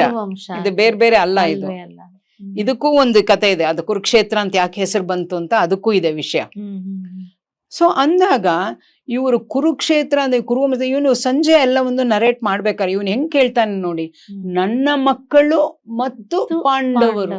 ಸೊ ಇಲ್ಲಿ ಅಲ್ಲೇ ಅವನಿಗೆ ಇನ್ನೂ ಅಸ್ವಾರ್ಥ, ಇದು ಆಸೆ ದುರಾಸೆ ಯಾವುದೂ ಹೋಗಿಲ್ಲ. ಅಷ್ಟೆಲ್ಲ ಆದ್ರೂ ಕೂಡ ಆಮೇಲೆ ಅವನಿಗೂ ಒಂದು ಇದು, ನನ್ನ ಮಗನ ಕಡೆನೆ ಸೈನ್ಯ ಬಲವಾಗಿದೆ, ಅವರೇ ಗೆಲ್ಲೋದು ಅನ್ನೋದು ಇದು ಒಂದು ರೀತಿಯಲ್ಲಿ ಅತಿರೇಕದ ಒಂದು ಇಲ್ಲ ಕಾನ್ಫಿಡೆನ್ಸ್, ನಂಬಿಕೆ. ಅದ್ ಯಾವಾಗ ಬರುತ್ತೆ ಅಂದ್ರೆ ನಾವು ನಾಶ ಆಗ್ತೀವಿ ಇಂದಾಗ್ಲೇ ಅದು ಬರುತ್ತೆ. ಅದಕ್ಕೆ ಬಂದಿದ್ದು ವಿನಾಶ ಕಾಲೇ ವಿಪರೀತ ಬುದ್ಧಿ. ಇದು ಸುಮ್ನೆ ಬಂದಿಲ್ಲ ಅದು. ಈ ರೀತಿ ಆದ್ರಿಂದ ಅವನು ಇದನ್ನ ನರೇಟ್ ಮಾಡ್ತಾ ಇದ್ದಾನೆ. ರಥ ತಗೊಂಡೋಗಿ ನಿಲ್ಲಿಸ್ತಾ, ಅರ್ಜುನ ಅಳ್ತಾ ಇದ್ದಾನೆ. ಎಲ್ಲದಕ್ಕಿಂತ ಹೆಚ್ಚಾಗಿ ಅವನು ಈ 5 ಶ್ಲೋಕಗಳು ಅವನು ಹೇಳ್ತಾನೆ. ಯಾವ್ದ್ಯಾವ್ದು? ದೃಷ್ಟ್ವೇಮಂ ಸೃಜನಂ ಕೃಷ್ಣ ಯುಯುತ್ಸಂ ಸಮುಪಸ್ಥಿತಂ ಸೀದಂತಿ ಮಮ ಗಾತ್ರಾಣಿ ಮುಖಂ ಚ ಪರಿಶುಷ್ಯತಿ. ಇವ್ರನ್ನೆಲ್ಲ ನೋಡಿ ನನಗೆ ನನ್ನ ಕೈಕಾಲುಗಳು ನಡುಗ್ತಾ ಇದೆ, ನನ್ನ ಬಾಯಿ ಒಣಗ್ತಾ ಇದೆ, ನನ್ನ ಚರ್ಮ ನನಗೆ ಸುಡ್ತಾ ಇದೆ, ಬಿಸಿ ಆಗ್ತಾ ಇದೆ ಅಂತ. ಎಷ್ಟು ವೇಪತುಶ್ಚೋ ಶರೀರೇ ಮೇ ರೋಮಹರ್ಷಶ್ಚ ಜಾಯತೆ ಗಾಂಡೀವಂ ಸ್ರಂಸತೆ ಹಸ್ತ. ಗಾಂಡೀವ ಕೈಯಿಂದ ಜಾರಿ ಬೀಳ್ತಾ ಇದೆ ಅವನಿಗೆ. ಅದು ಎಷ್ಟರ ಮಟ್ಟಿಗೆ ಅವನಿಗೆ ಅಂತ ಅವನ್ನ ನಾವು ಕೃಷ್ಣನ ನಾವು ಹೃಷಿಕೇಶ ಅಂತ ಕರೆದ್ರೆ ಅರ್ಜುನನ ಗುಡಾಕೇಶ ಅಂತ ಕರಿತೀವಿ ನಾವು. ಕೃಷ್ಣ ಹೃಷಿಕೇಶ, ಅರ್ಜುನ ಗುಡಾಕೇಶ. ಇದನ್ನು ಗೆದ್ದವನು ಅವನು, ಶತ್ರುವನ್ನು ಗೆದ್ದವನು ಮಾತ್ರ ಅಲ್ಲ. ಈ ಸ್ಲಂಬರ್ ಅಂತ ಕರಿತೀವಿ ನಾವು. ಸ್ಲಂಬರ್ ಅಂತಂದ್ರೆ ನಾವು ಮಾಡಬೇಕಾದನ್ನೆಲ್ಲ ಮಾಡಕ್ ಮುಂಚೆನೆ ಅವನಲ್ಲಿ ಒಂದು ಶಕ್ತಿ ಉದ್ಭವದ ಅಂತ ವೀರ, ಧೀರ, ಸಾಮರ್ಥ್ಯ ಉಳ್ಳವನು, ಪ್ರತಿಭಾನ್ವಿತನು, ಶೀಲವಂತನು, ಗುಣವಂತನು ಅಂತ ಏನೇನ್ ಬೇಕಾದ್ರೂ ಹೇಳ್ಬೋದು ಅವನಿಗೆ, ಅರ್ಜುನನಿಗೆ. ಒಬ್ಬ ಮನುಷ್ಯನಾಗಿ ಅವನಲ್ಲಿ ಈ ಎಲ್ಲ ಗುಣಗಳು ಬಂದಿರೋದನ್ನ ನಾವು ಸ್ವಲ್ಪ ಹೆಚ್ಚಾಗಿ ಹೇಳಲೇಬೇಕಾಗುತ್ತೆ. ಅಂದ್ರೆ ಮನುಷ್ಯ ಮನಸ್ಸು ಮಾಡಿದ್ರೆ ಎಲ್ಲಾ ಗುಣಗಳನ್ನು ಪಡಿಬಹುದು ಅಂತ. ಪಡಿಬಹುದಿಲ್ಲ, ಅವನ ಗುಣನೇ ಅದು. ಅವನ ಜನ್ಮ ಸಂಸ್ಕಾರವೇ ಹಾಗೆ ಅವಂದು, ಅರ್ಜುನಂದು. ಅದನ್ನ ಗಳಿಸ್ಕೊಳ್ತಾನೆ, ಅದನ್ನ ಸದುಪಯೋಗ ಪಡಿಸ್ಕೊಳ್ತಾ ಇರ್ತಾನೆ. ಅಲ್ಲಿವರೆಗೂ ಅವನ ಇಟ್ಟ ಹೆಜ್ಜೆನ ಅವನು ಹಿಂದಿಟ್ಟಿಲ್ಲ. ಎಲ್ಲ ಹೆಜ್ಜೆಯೂ ದಿಟ್ಟ ಹೆಜ್ಜೆ ಆಗಿತ್ತು. ಆಮೇಲೆ ನ್ಯಾಯ ಒದಗಿಸ್ಬೇಕು ಅನ್ನೋ ಒಂದು ಹಂಬಲದಲ್ಲಿದ್ದ. ಆಮೇಲೆ ಮೋಸ ಮಾಡೋದನ್ನ ನಾವು ತಪ್ಪಿಸ್ಬೇಕು ಅನ್ನೋದು. ಇವಾಗ ದುರ್ಯೋಧನಾದಿ ಸಹೋದರರು ಮೋಸ ಮಾಡಿರೋದನ್ನ ತಾನೇ ಇವರು ಇವಾಗ ಪ್ರಶ್ನೆ ಮಾಡ್ತಾ ಇದ್ದಾರೆ. ಆಮೇಲೆ ಮಹಿಳೆಯನ್ನು ಅವರು ನೋಡುವ ರೀತಿ ಇದೆಯಲ್ಲ, ಅಸಭ್ಯತನ, ಅಪಚಾರ ಮಾಡೋದಲ್ಲ, ಅತ್ಯಾಚಾರ ಅಂತ ಹೇಳ್ಬೇಕು. ಇವತ್ತು ನಡೀತಾ ಇರೋದಕ್ಕಿಂತ ಅವತ್ತು ಸಭೆಯಲ್ಲಿ ನಡೀತಾ ಇರೋದು ಏನ್ ಅತ್ಯಾಚಾರ ಅನ್ನೋದಕ್ಕಿಂತ ಪದ ಇನ್ನೇನನ್ನು ಉಪಯೋಗಿಸಕ್ಕಾಗತ್ತೆ? ಇನ್ನೇನನ್ನು ಉಪಯೋಗಿಸಕ್ಕಾಗತ್ತೆ? ಅಂದ್ರೆ ವೇದವ್ಯಾಸರು ಹೇಳ್ತಾ ಇರೋ ಇಲ್ಲಿ ಸಂದೇಶ ನಾವು ಅರ್ಥ ಮಾಡ್ಕೋಬೇಕು. ಯಾವ ಕಾಲಕ್ಕೂ ಮನುಷ್ಯ ತನ್ನ ಇಂದ್ರಿಯ ನಿಗ್ರಹವನ್ನು ಕಳೆದುಕೊಂಡಾಗ ಅದು ಎಲ್ಲಾ ಕಾಲದಲ್ಲೂ ಎಲ್ಲ ರೀತಿಯಲ್ಲೂ ಈ ರೀತಿಯಾದ ಅಸಂಭವಗಳು, ಅಸಮರ್ಥನೆಗಳು, ಅತ್ಯಾಚಾರಗಳು, ಅನಾಚಾರಗಳು, ಅಪಚಾರಗಳು, ಅವಹೇಳನಗಳು ನಡೀದತ್ತೆ. ಇಲ್ಲಿ ಎಚ್ಚರ ಪಡ್ಬೇಕಾದ್ರೆ ಏನ್ ಮಾಡ್ಬೇಕು? ಇದು ಧರ್ಮಗ್ರಂಥ. ಈ ಹಿನ್ನೆಲೆಯಲ್ಲಿ ನಾವು ಧರ್ಮಗ್ರಂಥ ಅಂತ ಕರಿತೀವಿ. ಇದೆಲ್ಲ ಆಗಿ ಅವನು ಹೇಳ್ತಾನೆ, ನಚ ಶ್ರೇಯೋನು ಪಶ್ಯಾಮಿ ಹತ್ವಾ ಸ್ವಜನ ಮಾಹವೇ ನ ಕಾಂಕ್ಷೆ ವಿಜಯಂ ಕೃಷ್ಣ ನ ರಾಜ್ಯಂ ಸುಖಾನಿ ಚ ಕಿಂ ನೋ ರಾಜ್ಯೇನ ಗೋವಿಂದ ಕಿಂ ಭೋಗೈರ್ ಜೀವಿತೇನವಾ ಅಂತಾನೆ. ಕೊನೆಗೆ ಅಲ್ಲಿ ಬಂದ್ಬಿಟ್ಟ ಅವನು. ನಂಗೆ ಯಾಕೆ ಬೇಕು ಈ ಜಯ? ಇದೆಲ್ಲ ಅವ್ರ ಯುದ್ಧದಲ್ಲಿ ಅವರನ್ನ ಗೆದ್ದು ನನಗೇನ್ ಸಿಗುತ್ತೆ? ಹೋಗ್ಲಿ, ನಾನು ಅವರನ್ನೆಲ್ಲ ಸಾಯಿಸಿ ನಾನು ಸುಖ ಪಡೋದಾದ್ರೂ ಏನಿದೆ ಅಂತ ಈ ತರ ಅವನ ಮನಸ್ಸಿನಲ್ಲಿ ಹುಟ್ಟಿದಂದ. ನಂಗೆ ವಿಜಯನೂ ಬೇಡ, ಜಯನೂ ಬೇಡ, ನನ್ಗೆ ಅಧಿಕಾರನೂ ಬೇಡ, ನನಗೆ ಇದು ಸಿಂಹಾಸನನೂ ಬೇಡ, ರಾಜ್ಯನೂ ಬೇಡ, ಏನೂ ಬೇಡ. ಇಷ್ಟು ಜನನ್ನ ಕೊಂದು ನಾನು ಪಾಪಿ ಆಗ್ಬೇಕಾ? ಕೊನೆಯ ಪ್ರಶ್ನೆ ಎಲ್ಲ ನಿಲ್ಲುತ್ತೆ ಅವನಿಗೆ, ನಾನು ಪಾಪಿ ಆಗ್ಬೇಕಾ? ಅಲ್ಲ, ಇದು ಎಷ್ಟ್ರ ಮಟ್ಟಿಗೆ ಹೇಳ್ತಾನೆ ಅಂತಂದ್ರೆ, ಈಗ ನಾನು ಯಾರೋ ಒಬ್ರು ತಪ್ಪು ಮಾಡಿರ್ತಾರಮ್ಮ, ತಪ್ಪು ಮಾಡಿ ಅವರ ಬಗ್ಗೆ ನಾನು ಗೊತ್ತಿತ್ತು ವಿಷಯ, ಇವರೇ ತಪ್ಪು ಮಾಡಿದ್ದಾರೆ ಅಂತ ನನಗೆ ಗೊತ್ತು. ನಾನು ಅದನ್ನ ಹೇಳಬೇಕಾದವರಿಗೆ ಹೇಳಿ ತಿಳಿಸಿ ಅದರ ಬಗ್ಗೆ ಎಲ್ಲವನ್ನು ವಿವರವನ್ನು ಕೊಟ್ಟು ಅವರನ್ನ ನೀವು ಅರೆಸ್ಟ್ ಮಾಡಿ ಅವರನ್ನ ನೀವು ಜೀವನ ಪರ್ಯಂತ ಜೈಲಲ್ಲಿ ಇಡಿ ಅನ್ನೋ ಮಟ್ಟಿಗೆ ನಾನೇನಾದ್ರು ಮಾಡ್ಬೇಕಾದಂತ ಸಂದರ್ಭ ನನಗೆ ಶಕ್ತಿ ಕೊಟ್ಟು ಅವಕಾಶ ಕೊಟ್ಟಾಗ ಅಯ್ಯೋ ಅವನ್ನ ಜೈಲು ಕಳಿಸಿ ನಾನ್ ಪಾಪ ಕಟ್ಕೋಬೇಕಾ ಅಂದಂಗೆ. ಇವಾಗ ಎಲ್ಲಾ ಕಡೆನೂ ಹಾಗೆ, ಅಯ್ಯೋ ಅವ್ರ ಬಗ್ಗೆ ಅಯ್ಯೋ ಎಲ್ಲಾ ಮಾತಾಡ್ತಾರೆ, ಎಲ್ಲಾ ಹೇಳ್ತಾರೆ, ಅಯ್ಯೋ ನಮ್ಗೆ ಯಾಕೆ ಅವ್ರ ಬಗ್ಗೆ, ನಮಗೆ ಯಾಕೆ ಇದು, ನಮಗೆ ಯಾಕೆ? ಸಾಮಾನ್ಯ ಮನುಷ್ಯನ್ ಕೇಳೋದು ನಮಗೆ ಯಾಕೆ, ಅರೆ ಇವನ್ ಕೇಳೋದು ನಾನ್ ಪಾಪಿ ಆಗ್ಬೇಕಾ ಅಂತ. ಅಷ್ಟೇ ವ್ಯತ್ಯಾಸ ಅಲ್ಲಿ, ಅಷ್ಟೇ ವ್ಯತ್ಯಾಸ ಅಲ್ಲಿ. ನಮಗೆ ಯಾಕೆ? ಅಯ್ಯೋ ನಮ್ಗೇನು ಈ ತಲೆನೋವು ನಾವ್ ಯಾಕೆ ತಂದ್ಕೋಬೇಕು? ಆಮೇಲೆ ನಮಗ ಅವ್ರೇನಾದ್ರು ಶಾಪ ಕೊಟ್ರೆ ನಮ್ಮನ್ನ ಅವ್ರು ಕರ್ಸ್ ಮಾಡ್ತಾರೆ. ಕಲಿಯುಗದಲ್ಲಿ ಯಾರನ್ನು ಶಾಪ ಕೊಡಕ್ಕೂ ಆಗಲ್ಲ, ಕರ್ಸ್ ಮಾಡಕ್ಕೂ ಆಗಲ್ಲ. ಅಂತ ಉತ್ತಮರು ನಾವ್ ಯಾರೂ ಇಲ್ಲ, ಯಾರೂ ಇಲ್ಲ. ಯಾಕಂದ್ರೆ ಕಲಿಯುಗವೇ ಪುರಂದರದಾಸ ಹೇಳಂಗೆ ಕೊಳೆಯುವಾಗ ಅಷ್ಟೇ. ಇಲ್ಲಿ ನಮಗೆ ನಾವು ಪಾಡು ಒಬ್ಬೊಬ್ರು ವೈಯಕ್ತಿಕವಾಗಿ ನಾವು ನಮ್ಮನ್ನ ನಾವು ಜಾಗೃತಗೊಳಿಸ್ಕೊಂಡು ಎಚ್ಚೆತ್ತುಕೊಂಡು ನಮ್ಮನ್ನ ನಾವು ತಿಳ್ಕೊಂಡು, ಇದು ಅರ್ಜುನನಲ್ಲಿ ಆಗ್ತಾ ಇರೋದು ಅಂತರಂಗ ಯುದ್ಧ, ಬಹಿರಂಗ ಯುದ್ಧ ಅಲ್ಲ, ಅದು ಬೇರೆ. ಈಗ ನಡೀತಾ ಇರೋದು ಅಂತರಂಗ. ಅವನ ಮನಸ್ಸಿನಲ್ಲಿ ಮಾಡು ಬೇಡ, ಬೇಕು ಬೇಡ, ಆಯ್ತು ಇಲ್ಲ, ಇದು ದ್ವಂದ್ವ ಅವನ ಮನಸ್ಸಿನಲ್ಲಿ ಆಗ್ತಾ ಇದೆ. ಮಾಡಿಬಿಟ್ರೆ ನಾನ್ ಪಾಪಿ, ಮಾಡದೇ ಇದ್ರೆ ಅನ್ಯಾಯಕ್ಕೆ ತಲೆದೂಗ್ದಂಗೆ, ಮಾಡಿಬಿಟ್ರೆ ನಾನ್ ಪಾಪಿ, ಮಾಡದೆ ಹೋದ್ರೆ ನಾನು ಅನ್ಯಾಯಕ್ಕೆ ಒಳಪಟ್ಟಂಗೆ, ಅನ್ಯಾಯಕ್ಕೆ ನಾನು ತಲೆದೂಗ್ದಂಗೆ. ಯಾವುದು ಸರಿ, ಯಾವುದು ತಪ್ಪು, ಎಷ್ಟು ಗೊಂದಲ ಅಲ್ಲ ಅವನಿಗೆ. ಆದ್ರೆ ಅವನ್ ಖಂಡಿತ ಅವನಿಗೆ ಗೊತ್ತು, ಅವನಿಗೆ ತಾನು ನಿಜವಾಗ್ಲೂ ಕೃಷ್ಣನ ಬಲ ಇದೆ ಅಲ್ವಾ, ಅವ್ರಿಗೊಂದು ಪಾಂಡವರಿಗೆ ಅದು ಗೊತ್ತು. ಅದಕ್ಕೆ ಕೈವರ್ತಕ ಕೇಶವ ಇದ್ರೆ ಎಂತ ರಣನದಿಯನ್ನಾದ್ರೂ ದಾಟಬಹುದು ಅಂತಾರೆ. ಅದಕ್ಕೆ ನಾವು ಹೇಳೋದು ಮೂಕಂ ಕರೋತಿ ವಾಚಾಲಂ ಅಂತೀವಿ. ಮೂಗನೂ ಮಾತನಾಡಬಲ್ಲ ಯಾವಾಗ ಅವನ ಅನುಗ್ರಹ ಇದೆ. ಅವನ ಅನುಗ್ರಹ ಅಂದ್ರೇನು, ಅವನ ಈ ಧರ್ಮದ ಬೋಧನೆಗಳನ್ನು, ಧರ್ಮದ ಹಂತಗಳನ್ನು, ಧರ್ಮ ಪರಿಪಾಲನೆಯಲ್ಲಿ ನಮ್ಮನ್ನು ನಾವು ತೊಡಗಿಸಿಕೊಂಡರೆ ಅನ್ನೋದು ಒಂದು ಅಂಶ ಬರುತ್ತಲ್ಲಿ. ಸುಮ್ನೆ ನಾರಾಯಣ ನಾರಾಯಣ ನಾರಾಯಣ ಅಂದ್ಬಿಟ್ರೆ ನಿಮಗೆ ತಥಾಸ್ತು ಅಂತ ಅವನೇನು ಹೇಳಲ್ಲ. ಅವನು ಅಷ್ಟೇನು ಏನ್ರ ಕೃಷ್ಣನು ಅಷ್ಟೇ ಜಾಣ. ನಾವು ಕೃಷ್ಣನ ಇವಾಗೆಲ್ಲ ತುಂಬಾ ರಾಜಕಾರಣಿಗಳಿಗೆ ಹೋಲಿಸ್ಬಿಡ್ತಾರೆ. ಅದೆಲ್ಲ ಏನಾದ್ರು ಕೊಟ್ರೆ, ಪಾಯಸ ಇಟ್ರೆ, ಅವಲಕ್ಕಿ ಇಟ್ರೆ, ಅದಿಟ್ರೆ ಇದಿಟ್ರೆ, ಅವನಿಗೆ ಏನು ಬೇಕಿಲ್ಲ. ಅವನಿಗೆ ನಿಮ್ಮ ಪ್ರೀತಿ ಬೇಕು. ಕುಚೇಲ ಕೊಟ್ಟಿದ್ದು ಪ್ರೀತಿ, ಅವಲಕ್ಕಿ ಅಲ್ಲ. ಬಟ್ ನಾವ್ ಅನ್ಕೊಂಡಿದೀವಿ ಅವನು ಅವಲಕ್ಕಿ ಕೊಟ್ಟ. ಇದು ನಮ್ಗೆ ಅರ್ಥ ಆಗಬೇಕು. ಅವನತ್ರ ಇದ್ದಿದ್ದು ಅವಲಕ್ಕಿ ಅಷ್ಟೇ, ಅದರ್ಥ ಮಾಡ್ಕೊಳ್ಳಿ. ಶಬರಿ ಹತ್ರ ಇದ್ದಿದ್ದು ಹಣ್ಣಷ್ಟೇ, ಕಚ್ಚಿ ಕಚ್ಚಿ ಕೊಟ್ಟಿದ್ದ ಹಣ್ಣಷ್ಟೇ. ಬೇಡರ ಕಣ್ಣಪ್ಪ ಹತ್ರ ಇದ್ದಿದ್ದು ಅಷ್ಟೇ ಅವನು ಮಾಂಸ ಮಾರೋವನು.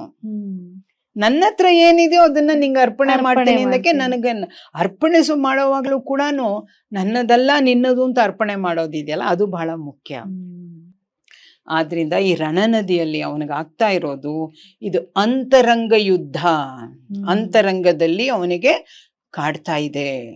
ಬಹಿರಂಗ ಯುದ್ಧ ಇದು, ಸೈನ್ಯ ಇದೆ, ಬಿಲ್ ತಗೋ, ಬಾಣ ತಗೋ, ಹೊಡಿ, ಸಾಯಿಸು, ಮಾಡು, ಎಲ್ಲ ಸ್ಕೀಮಿಂಗ್ ಮಾಡು, ಸ್ಟ್ರಾಟಜಿಸ್ ತಗೋ, ಎಲ್ಲ ತಗೋ. ಆರ್ಮಿನಲ್ಲಿ ಹೇಗೆ ಏನೇನು ಮಾಡ್ತಾರೋ ಅದನ್ನೆಲ್ಲ ಮಾಡ್ತಾರೆ. ಅದಕ್ಕೊಂದು ಸಿಸ್ಟಮ್ ಇದೆ, ಒಂದು ಡಿಸಿಪ್ಲಿನ್ ಇದೆ, ಎಲ್ಲ ಇದೆ ಅದಕ್ಕೆ. ಬಟ್ ಆದ್ರೆ ಇಲ್ಲಿ ಒಳಗಡೆ ಇವನಿಗೆ ನಡೀತಾ ಇದೆಯಲ್ಲ ಯುದ್ಧ, ಅಂತರಂಗ ಯುದ್ಧ. ಆವಾಗ ಅವನು ಹೇಳ್ತಾನೆ, ಅದರಲ್ಲಿ ಕೊನೆಯಲ್ಲಿ ಹೇಳ್ತಾನೆ ಏನು ಅಂತಂದ್ರೆ, ಇಟ್ಬಿಡ್ತಾನೆ ಗಾಂಡೀವನೆಲ್ಲ ಇಟ್ಬಿಡ್ತಾನೆ ನಾನು ಯುದ್ಧ ಮಾಡಲ್ಲ ಅಂತ. ಯದಿ ಮಾಮ ಪ್ರತೀಕಾರಂ ಅಶಸ್ತ್ರಂ ಶಸ್ತ್ರಪಾಣಯ ಧಾತ್ರ ರಾಷ್ಟ್ರ ರಣೇ ಹನ್ಯುಸ್ತನ್ಮೇ ಕ್ಷೇಮತರಂ ಭವೇತ್ ಅಂತ. ಕೊನೆಗೆ ಕೃಷ್ಣ ನೋಡಮ್ಮ, ಅವನು 47 ಶ್ಲೋಕದಲ್ಲಿ ಅವನು ಪರಿಪರಿಯಾಗಿ ತನ್ನ ನೋವುಗಳನ್ನು ತೋಡ್ಕೊಳ್ತಾ ಬರ್ತಾನೆ. ತನ್ನ ನೋವು, ತನ್ನ ಅಸಹಾಯಕತೆ, ಕೊನೆಗೆ ಅವನ ನಿರ್ಧಾರ ಹೇಳ್ತಾನೆ. ಅರೆ ಅವನಿಗೆ ಎಷ್ಟು ಅದಕ್ಕೆ ಹೇಳೋದು, ಒಂದು ಸಮಸ್ಯೆ, ಒಂದು ಗೊಂದಲ, ಒಂದು ತುಮಲ ಇದೆಲ್ಲ ಬಂದಾಗ ಕೇಳುವಿಕೆ ಬಹಳ ಮುಖ್ಯ. ಫಸ್ಟ್ ಕೇಳಿಸ್ಕೊಳ್ಳೋದು ತುಂಬಾ ತಾಳ್ಮೆಯಿಂದ ಕೇಳಿಸ್ಕೊತಾನೆ. ಯಾಕೆಂದ್ರೆ ಅವನಿಗೆ ತಲೆ ಮೇಲೆ ಹೊಡೆದು ಬುದ್ಧಿ ಹೇಳ್ಬೇಕಾರೆ ಕೇಳಿಸ್ಕೋಬೇಕಲ್ಲ. ಫಸ್ಟ್ ಕ್ಲಾಸ್ ಬರುತ್ತೋ ಇಲ್ವೋ, ಮೆಡಿಕಲ್ಗೆ ಹೋಗುವಷ್ಟು ರ್ಯಾಂಕ್ ಬರುತ್ತೋ ಇಲ್ವೋ, ಅಕಸ್ಮಾತ್ ಮಾಡದೆ ಹೋದ್ರೆ ನಮ್ಮ ತಂದೆ ತಾಯಿ ಖರ್ಚು ಮಾಡಿದ್ದೆಲ್ಲ ವೇಸ್ಟ್ ಆಗೋಗುತ್ತಲ್ಲ. ಆಮೇಲೆ ಟೀಚರ್ಸ್ ಎಲ್ಲ ನನ್ನನ್ನು ಅವಮಾನ ಅಂತಾರಲ್ಲ, ಫ್ರೆಂಡ್ಸ್ ಎಲ್ಲ ನನ್ನ ಬಗ್ಗೆ ಇದು ಮಾಡ್ತಾರಲ್ಲ, ನಾನೇನ್ ಮಾಡೋದು? ಈ ಒಂದು ಒಳಗಡೆ ಇವನೇ ಒಂದು ಮನಸ್ಸಿನ ನೋವುಗಳನ್ನು ಪಟ್ಕೊಂಡು ಅವನು ನಾಳೆ ನಾನು ಪರೀಕ್ಷೆಗೆ ಹೋಗಲ್ಲ ಅಂತ ಇಟ್ಟು ಬಿಡ್ತಾನೆ.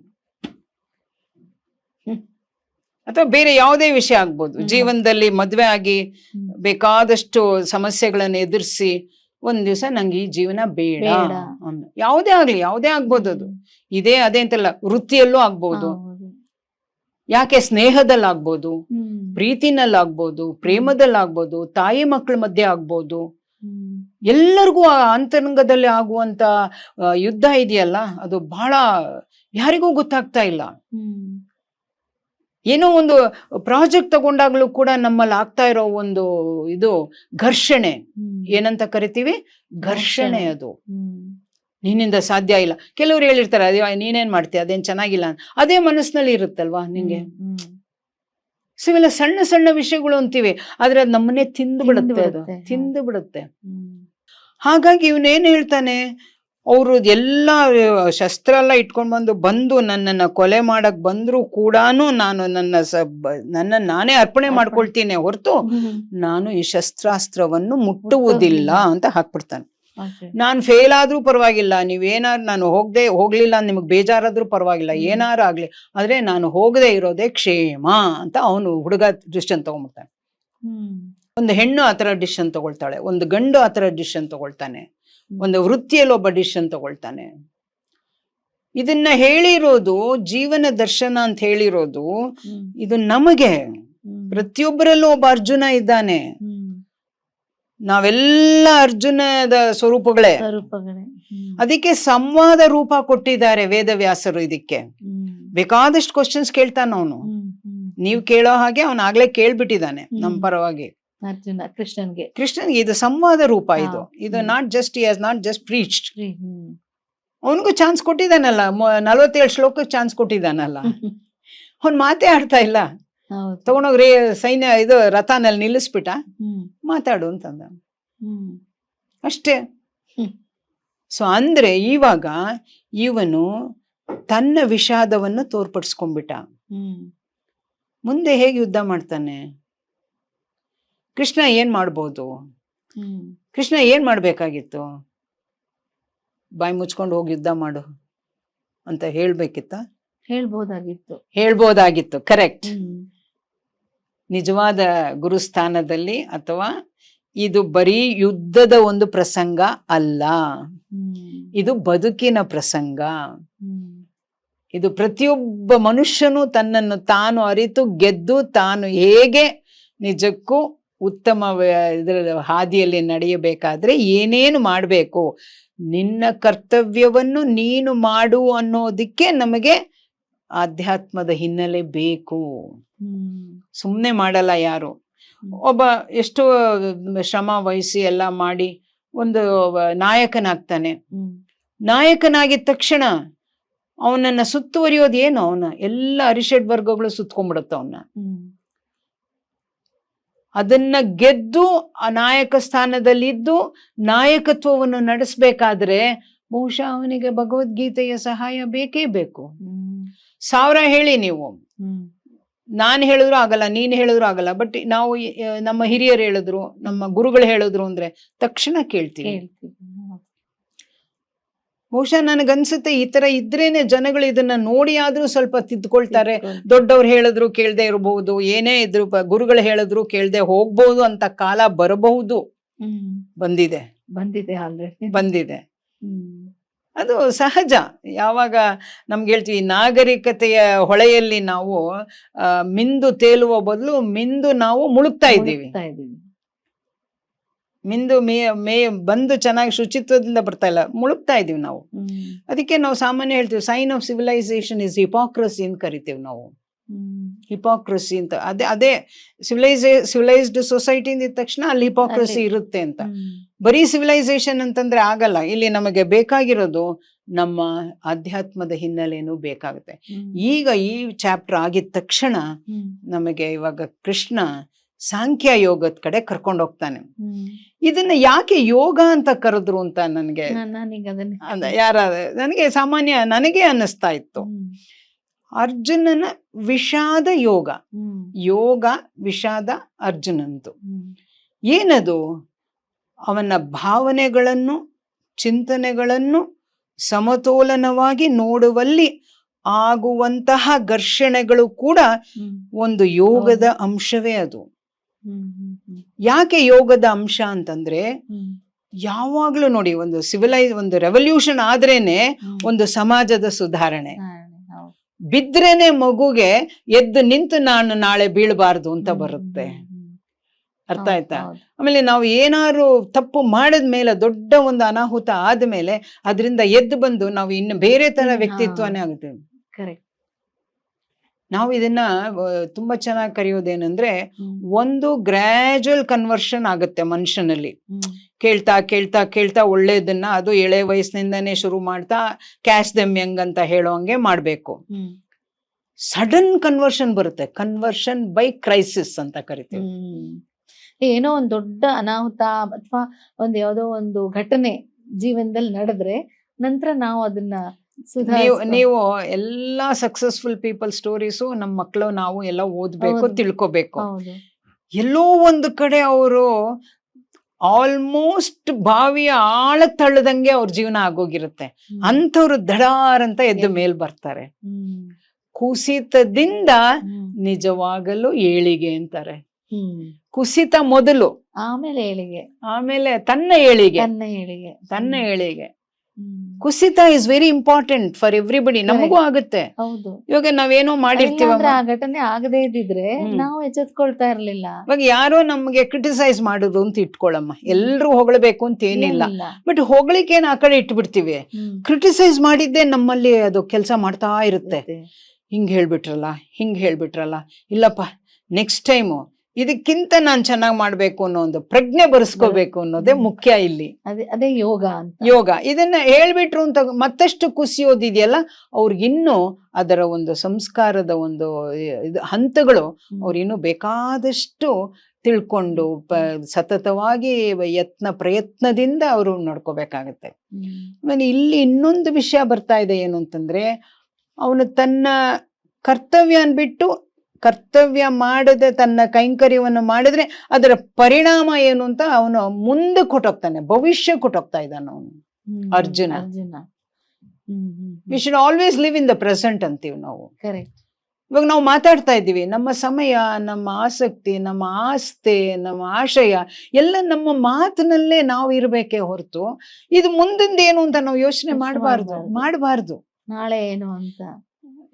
ನಾಳೆ ಅನ್ನೋದಕ್ಕಿಂತ ಇದರಿಂದ ಏನು ಅನ್ನೋದನ್ನ ಯೋಚನೆ ಮಾಡಬಾರ್ದು. ನಾವು ಮಾಡ್ಬೇಕು ಅಂತ ಮಾಡ್ತಾ ಇದ್ದೀವಿ, ಮಾಡೋಣ ಅಷ್ಟೇ. ಇದರಲ್ಲಿ ಈ ತನ್ಮಯತೆ ಅವನಲ್ಲಿ ಕಳ್ಕೊಳ್ತಾನೆ ಅರ್ಜುನ ಕಳ್ಕೊಂಡಿದ್ದಾನೆ. ಈ ತನ್ಮಯತೆಯನ್ನು ಕಳ್ಕೊಂಡಿದ್ದಾನೆ. ಇದರ ಅಷ್ಟರ ಮಟ್ಟಿಗೆ ಎಷ್ಟು ವರ್ಷಗಳಿಂದ ಸೇಡ್ ತೀರ್ಸ್ಕೋಬೇಕು ಅಂತ ಅಲ್ಲ, ನ್ಯಾಯ ಒದಗಿಸ್ಬೇಕು ಅಂತ ಹೋರಾಟ ಮಾಡಿ ಎಷ್ಟೆಲ್ಲಾ ಅಜ್ಞಾತವಾಸ, ಅರಣ್ಯವಾಸ, ವನವಾಸ ಎಲ್ಲ ಮಾಡಿ ಈಗ ಬಂದು ನಾನು ಯುದ್ಧ ಮಾಡಲ್ಲ, ಅವರೇ ಇರ್ಲಿ, ಅವರೇ ಮಾಡ್ಲಿ ಅಂದೆ ಅನ್ಯಾಯವನ್ನು ಮತ್ತಷ್ಟು ಬೆಳೆಸುವಿಕೆಯಲ್ಲಿ ಇವನ ಪಾತ್ರ ಬಹಳ ಪರಿಣಾಮಕಾರಿ ಆಗ್ತಾ ಇದೆಯಲ್ಲ. ಅಂದ್ರೆ ಇವನು ಅದೇ ತಾನು ಕೊಂದ್ರೆ ಪಾಪಿ ಆಗ್ತೀನಿ ಅನ್ನೋದಕ್ಕಿಂತ ಮಹಾಪಾಪಿ ಆಗ್ತಾನಲ್ವಾ ಇವಾಗ. ಇದು ಯೋಚನೆ ಮಾಡ್ಬೇಕಾದಂತ ಪ್ರಸಂಗ. ಮಗಳು 1-2 ತಪ್ಪು ಮಾಡಿದ್ಲು, 3ನೇ ತಪ್ಪು ಮಾಡಕ್ ಮುಂಚೆ ಅವಳನ್ನ ನಾವು ಎಚ್ಚರಿಸ್ಬೇಕಲ್ವಾ, ಕೆನ್ನೆಗೊಂದು ಕೊಡ್ಬೇಕಲ್ವಾ. ಇವತ್ತು ನಾವು ಇಲ್ಲೇ ಅದೇ ಹೇಳೋದು, ಧರ್ಮ ಅಂದ್ರೆ ಏನು ಅಂತಂದ್ರೆ ಸುಮ್ನೆ ನಾವು ಒಳ್ಳೇದನ್ನೇ ಹೇಳ್ತಾ ಬರೋದಲ್ಲ. ಧರ್ಮ ಅಲ್ಲ, ಕಠಿಣವಾಗಿ ನಿಷ್ಠೂರವಾಗಿ ಸರಿ ಅನ್ನೋದ್ರ ಪಕ್ಕ ನಿಲ್ಲುವುದೇ ಧರ್ಮ. ಎಲ್ಲಾ ಸಲನೂ ನಿಲ್ಲಕ್ಕಾಗತ್ತಾ ಅನ್ನೋದಲ್ಲ. ಯಾವಾಗ ಅದ ಬಹಳ ಉತ್ಸಂಗಕ್ಕೆ ಒಂಥರ ಉನ್ನತ ಇದಕ್ಕೆ ಇದು ಕೊಟ್ಟೋಗುತ್ತಲ್ಲ, ಹೈಯೆಸ್ಟ್ ಇದಕ್ಕೆ, ಅವಾಗಂತೂ there is no point in exercising patience. We should make them understand what is what ಅಂತ. ಆದ್ರೆ 1 ಸಲ ಹೇಳ್ತೀವಿ, 2 ಸಲ ಹೇಳ್ತೀವಿ ಅನ್ನೋದಲ್ಲ. ಹೇಗೆ ಹೇಳ್ತೀವಿ, ಯಾವ ರೀತಿಲಿ ಹೇಳ್ತೀವಿ, ಪರಿಪರಿಯಾಗಿ ಯಾಕೆ ಹೇಳ್ತೀವಿ, ಅದರ ಹಿನ್ನೆಲೆ ಏನು, ಅದರ ಪರಿಣಾಮ ಏನು, ಅದರಿಂದ ಆಗುವ ಅನಾಹುತ ಏನು, ಅದರಿಂದ ಆಗುವ ಪ್ರಯೋಜನ ಏನು, ಮಾಡದೆ ಹೋದ್ರೆ ಏನಾಗುತ್ತೆ, ಮಾಡಿದ್ರೆ ಏನಾಗುತ್ತೆ ಅಂತೆಲ್ಲ ಹೇಳಬೇಕಾದ್ರೆ ಅದಕ್ಕೆ ನಮಗೆ ಬೇಕಾದಷ್ಟು ತಾಳ್ಮೆ ಬೇಕು. ಅದರ ಬಗ್ಗೆ ಪರಿಜ್ಞಾನ ಇರಬೇಕು. ಅದರ ಬಗ್ಗೆ ಕಮ್ಯುನಿಕೇಶನ್ ತುಂಬಾ ಮುಖ್ಯ. ನಮಗೆ ಏನಾದ್ರು ಹೇಳ್ಬೇಕಾದ್ರೆ ಅವನು ಎಷ್ಟು ಚೆನ್ನಾಗಿ ಒಂದೊಂದಾಗಿ ತಗೊಂಡು ಹೇಳ್ತಾನೆ ಅಂತಂದ್ರೆ ಕೊನೆಗೆ ಅರ್ಜುನ ಶರಣಾಗತಿ ಹೊಂದ್ಬಿಡ್ತಾನಲ್ವಾ. ಇದು ನಮಗೆ ಬೇಕಾಗಿದೆ. ಇದು ಅರ್ಜುನ ವಿಷಾದ ಯೋಗ 1ನೇ ಅಧ್ಯಾಯ. ಎಷ್ಟು ಕನೆಕ್ಟ್ ಆಗ್ತಿದೆ ನೋಡಿ ನಮ್ಮ ಲೈಫಿಗೆ. ಇದು ಬೇಕಾದಷ್ಟು ಹೇಳ್ಬೋದಮ್ಮ ಇದು. ಆದ್ರೆ ನಾನು ಹೇಳೋದು, ನಾವು ಈ ಕಾರ್ಯಕ್ರಮ ಮಾಡಿದ್ಮೇಲೆ ಯಾರಾದ್ರೂ ಕೇಳುಗರಿಗೆ ಏನಾದ್ರು ಪ್ರಶ್ನೆಗಳಿದ್ರೆ ಅದನ್ನ ಅವ್ರು ಕೇಳಿದ್ರೆ ನಾವು ಅದಕ್ಕೆ ಇನ್ನಷ್ಟು ಇತ್ಯರ್ಥವಾಗಿ ಹೇಳ್ಬೋದು ಅವ್ರಿಗೆ. ಯಾಕೆಂದ್ರೆ ಇದು ಬರೀ ಅರ್ಜುನನಿಗೆ ಸಂಬಂಧಪಟ್ಟಿದ್ ಮಾತ್ರ ಅಲ್ಲ, ಇದು ಯೋಧನಿಗೆ ಅಂತಲ್ಲ. ಯೋಧನಿಗೆ ಹೇಳ್ಬೇಕು ಅಂತಂದ್ರೆ ಯೋಧ stands for discipline and determination and for his service. ಯೋಧ ಅಂದ್ರೆ ಒಬ್ಬ ಒಬ್ಬ ಸೈನಿಕ. ಸೈನಿಕ ಅಂದ್ರೆ ಅವನಿಗೆ ಇದೆಲ್ಲ ಅವನಿಗೆ ಕಟ್ಟುಪಾಡಲ್ಲಿ ಇರ್ತಾನೆ. ಅವನೇ ತನ್ನನ್ನು ತಾನೇ ಶಸ್ತ್ರವನ್ನ ಕಳ್ಕೊತಾ ಬಿಟ್ಟು, ಇದ್ದಾನೆ ಹಾ. ಅಂತಂದ್ರೆ ನಾವೆಲ್ಲ ಲೆಕ್ಕ. ಯಾವ ಲೆಕ್ಕ ನಾವೆಲ್ಲ ಏನ್ ಲೆಕ್ಕಕ್ಕೆ ಇಲ್ಲ. ಹ್ಮ್. ನಾವ್ ಸಾಮಾನ್ಯ ರೈಸ್ ಅಂಡ್ ಫಾಲ್ ಆಗ್ತಾ ಇರ್ತೀವಿ. ಹೌದು. ಹ್ಮ್. ಫಾಲ್ ಆದಾಗ ರೈಸ್ ಆಗಕ್ಕೆ ಏನ್ ಮಾಡ್ಬೇಕು ಅಂತ ಇದೆ. ಎಷ್ಟೋ ಜನ ಫಾಲ್ ಆದ್ಮೇಲೆ ರೈಸ್ ಆಗೋದೇ ಆಗೋದೇ ಇಲ್ಲ. ಇಲ್ಲ. ಮತ್ತೆ ಎದ್ದಾಗ ಇನ್ನಷ್ಟು ಕೆಟ್ಟದನ್ನ ಅದನ್ನ ಮೈಗೂಡ್ಸ್ಕೊಂಡು ಹೇಳ್ತಾರೆ. ಏನೋ ಒಂಚೂರು ಗಲಾಟೆ ಆಗಿರುತ್ತೆ, ಎದ್ದ ಮೇಲೆ ನಾನು ಬಿಡೋದೇ ಇಲ್ಲ ಅವನ್ನ, ಏನಾರು ಮಾಡಿ. ದ್ವೇಷ. ದ್ವೇಷ ಬರುತ್ತೆ. ದ್ವೇಷ ಇಸ್ ನಾಟ್ ದಿ ಸೊಲ್ಯೂಷನ್. ಹ್ಮ್. ಇಲ್ಲಿ ಇವ್ರು ನ್ಯಾಯ ಒದಗಿಸ್ಕೊಡಕ್ಕೆ ಕೃಷ್ಣ ಇವ್ರ ಜೊತೆ ಬಂದಿರೋದು. ಭಗವಂತ ಎಲ್ಲಿ ಇರ್ತಾನೆ? ನ್ಯಾಯ ಇರೋ ಕಡೆ ಇರ್ತಾನೆ. ಅವನ್ ಪಾಂಡವ್ರ ಕಡೆ ಇಲ್ಲ, ಹ್ಮ್. ನ್ಯಾಯ ಇರೋ ಕಡೆ ಅವನ್ ಇರ್ತಾನ ಅಷ್ಟೇ. ಹ್ಮ್. ಇದನ್ನ ಮತ್ತೆ ನಾವು ಪಕ್ಷಪಾತ ಅಂತ ಅನ್ಕೊಳ್ತೀವಿ. ಇಲ್ಲ, ಅಲ್ಲ. ಅವನ್ ಯಾಕೆ ದುರ್ಯೋಧನನ್ ಕಡೆ ಹೋಗ್ಬೇಕು? ದುರ್ಯೋಧನನ್ಗೆ ಹೋಗಿ ಬುದ್ಧಿ ಹೇಳ್ತಾನಲ್ವಾ? ಹ್ಮ್. ಹ್ಮ್. ಹೇಳಿದ್ರು ಕೂಡ ಕೇಳಲ್ವಲ್ಲ. ಕೇಳಲ್ವಲ್ಲ. ಹ್ಮ್. ಸೊ ಆ ರೀತಿ ಈ ಮೊದಲನೇ ಅಧ್ಯಾಯದಲ್ಲಿ ನಮ್ಗೆ ಅವನು ಈ ತರ ಹೇಳ್ತಾನೆ. ನ ಕಾಂಕ್ಷೆ ವಿಜಯಂ ಕೃಷ್ಣ ಅಂತಲೂ ಹೇಳ್ತಾನೆ. ಅಶಸ್ತ್ರಂ ಶಸ್ತ್ರಪಾಣಯ ಧಾತ್ರ ರಾಷ್ಟ್ರ, ನನಗೆ ಬೇಕಾಗಿಲ್ಲ, ಅವ್ರು ಬಂದು ನನ್ ಕೊಂದ್ರೂ ಪರವಾಗಿಲ್ಲ, ನಾನು ಸತ್ರೂ ಪರವಾಗಿಲ್ಲ, ಅರೆ ನಾನ್ ಮಾತ್ರ ನಾನು ಯುದ್ಧನ ಮಾಡಲ್ಲ ಅಂತ ನಿರ್ಧಾರ ತಗೊಂಡು ಬಿಟ್ಬಿಡ್ತಾನೆ. ಇಲ್ಲಿಂದ ಕೃಷ್ಣ ಶುರು ಮಾಡ್ತಾನೆ 2ನೇ ಅಧ್ಯಾಯಕ್ಕೆ. ಸಾಂಖ್ಯ ಯೋಗ ಅಂತ ಕರಿತೀವಿ, ಅಲ್ಲಿಗೆ ಹೋಗ್ತೀವಿ.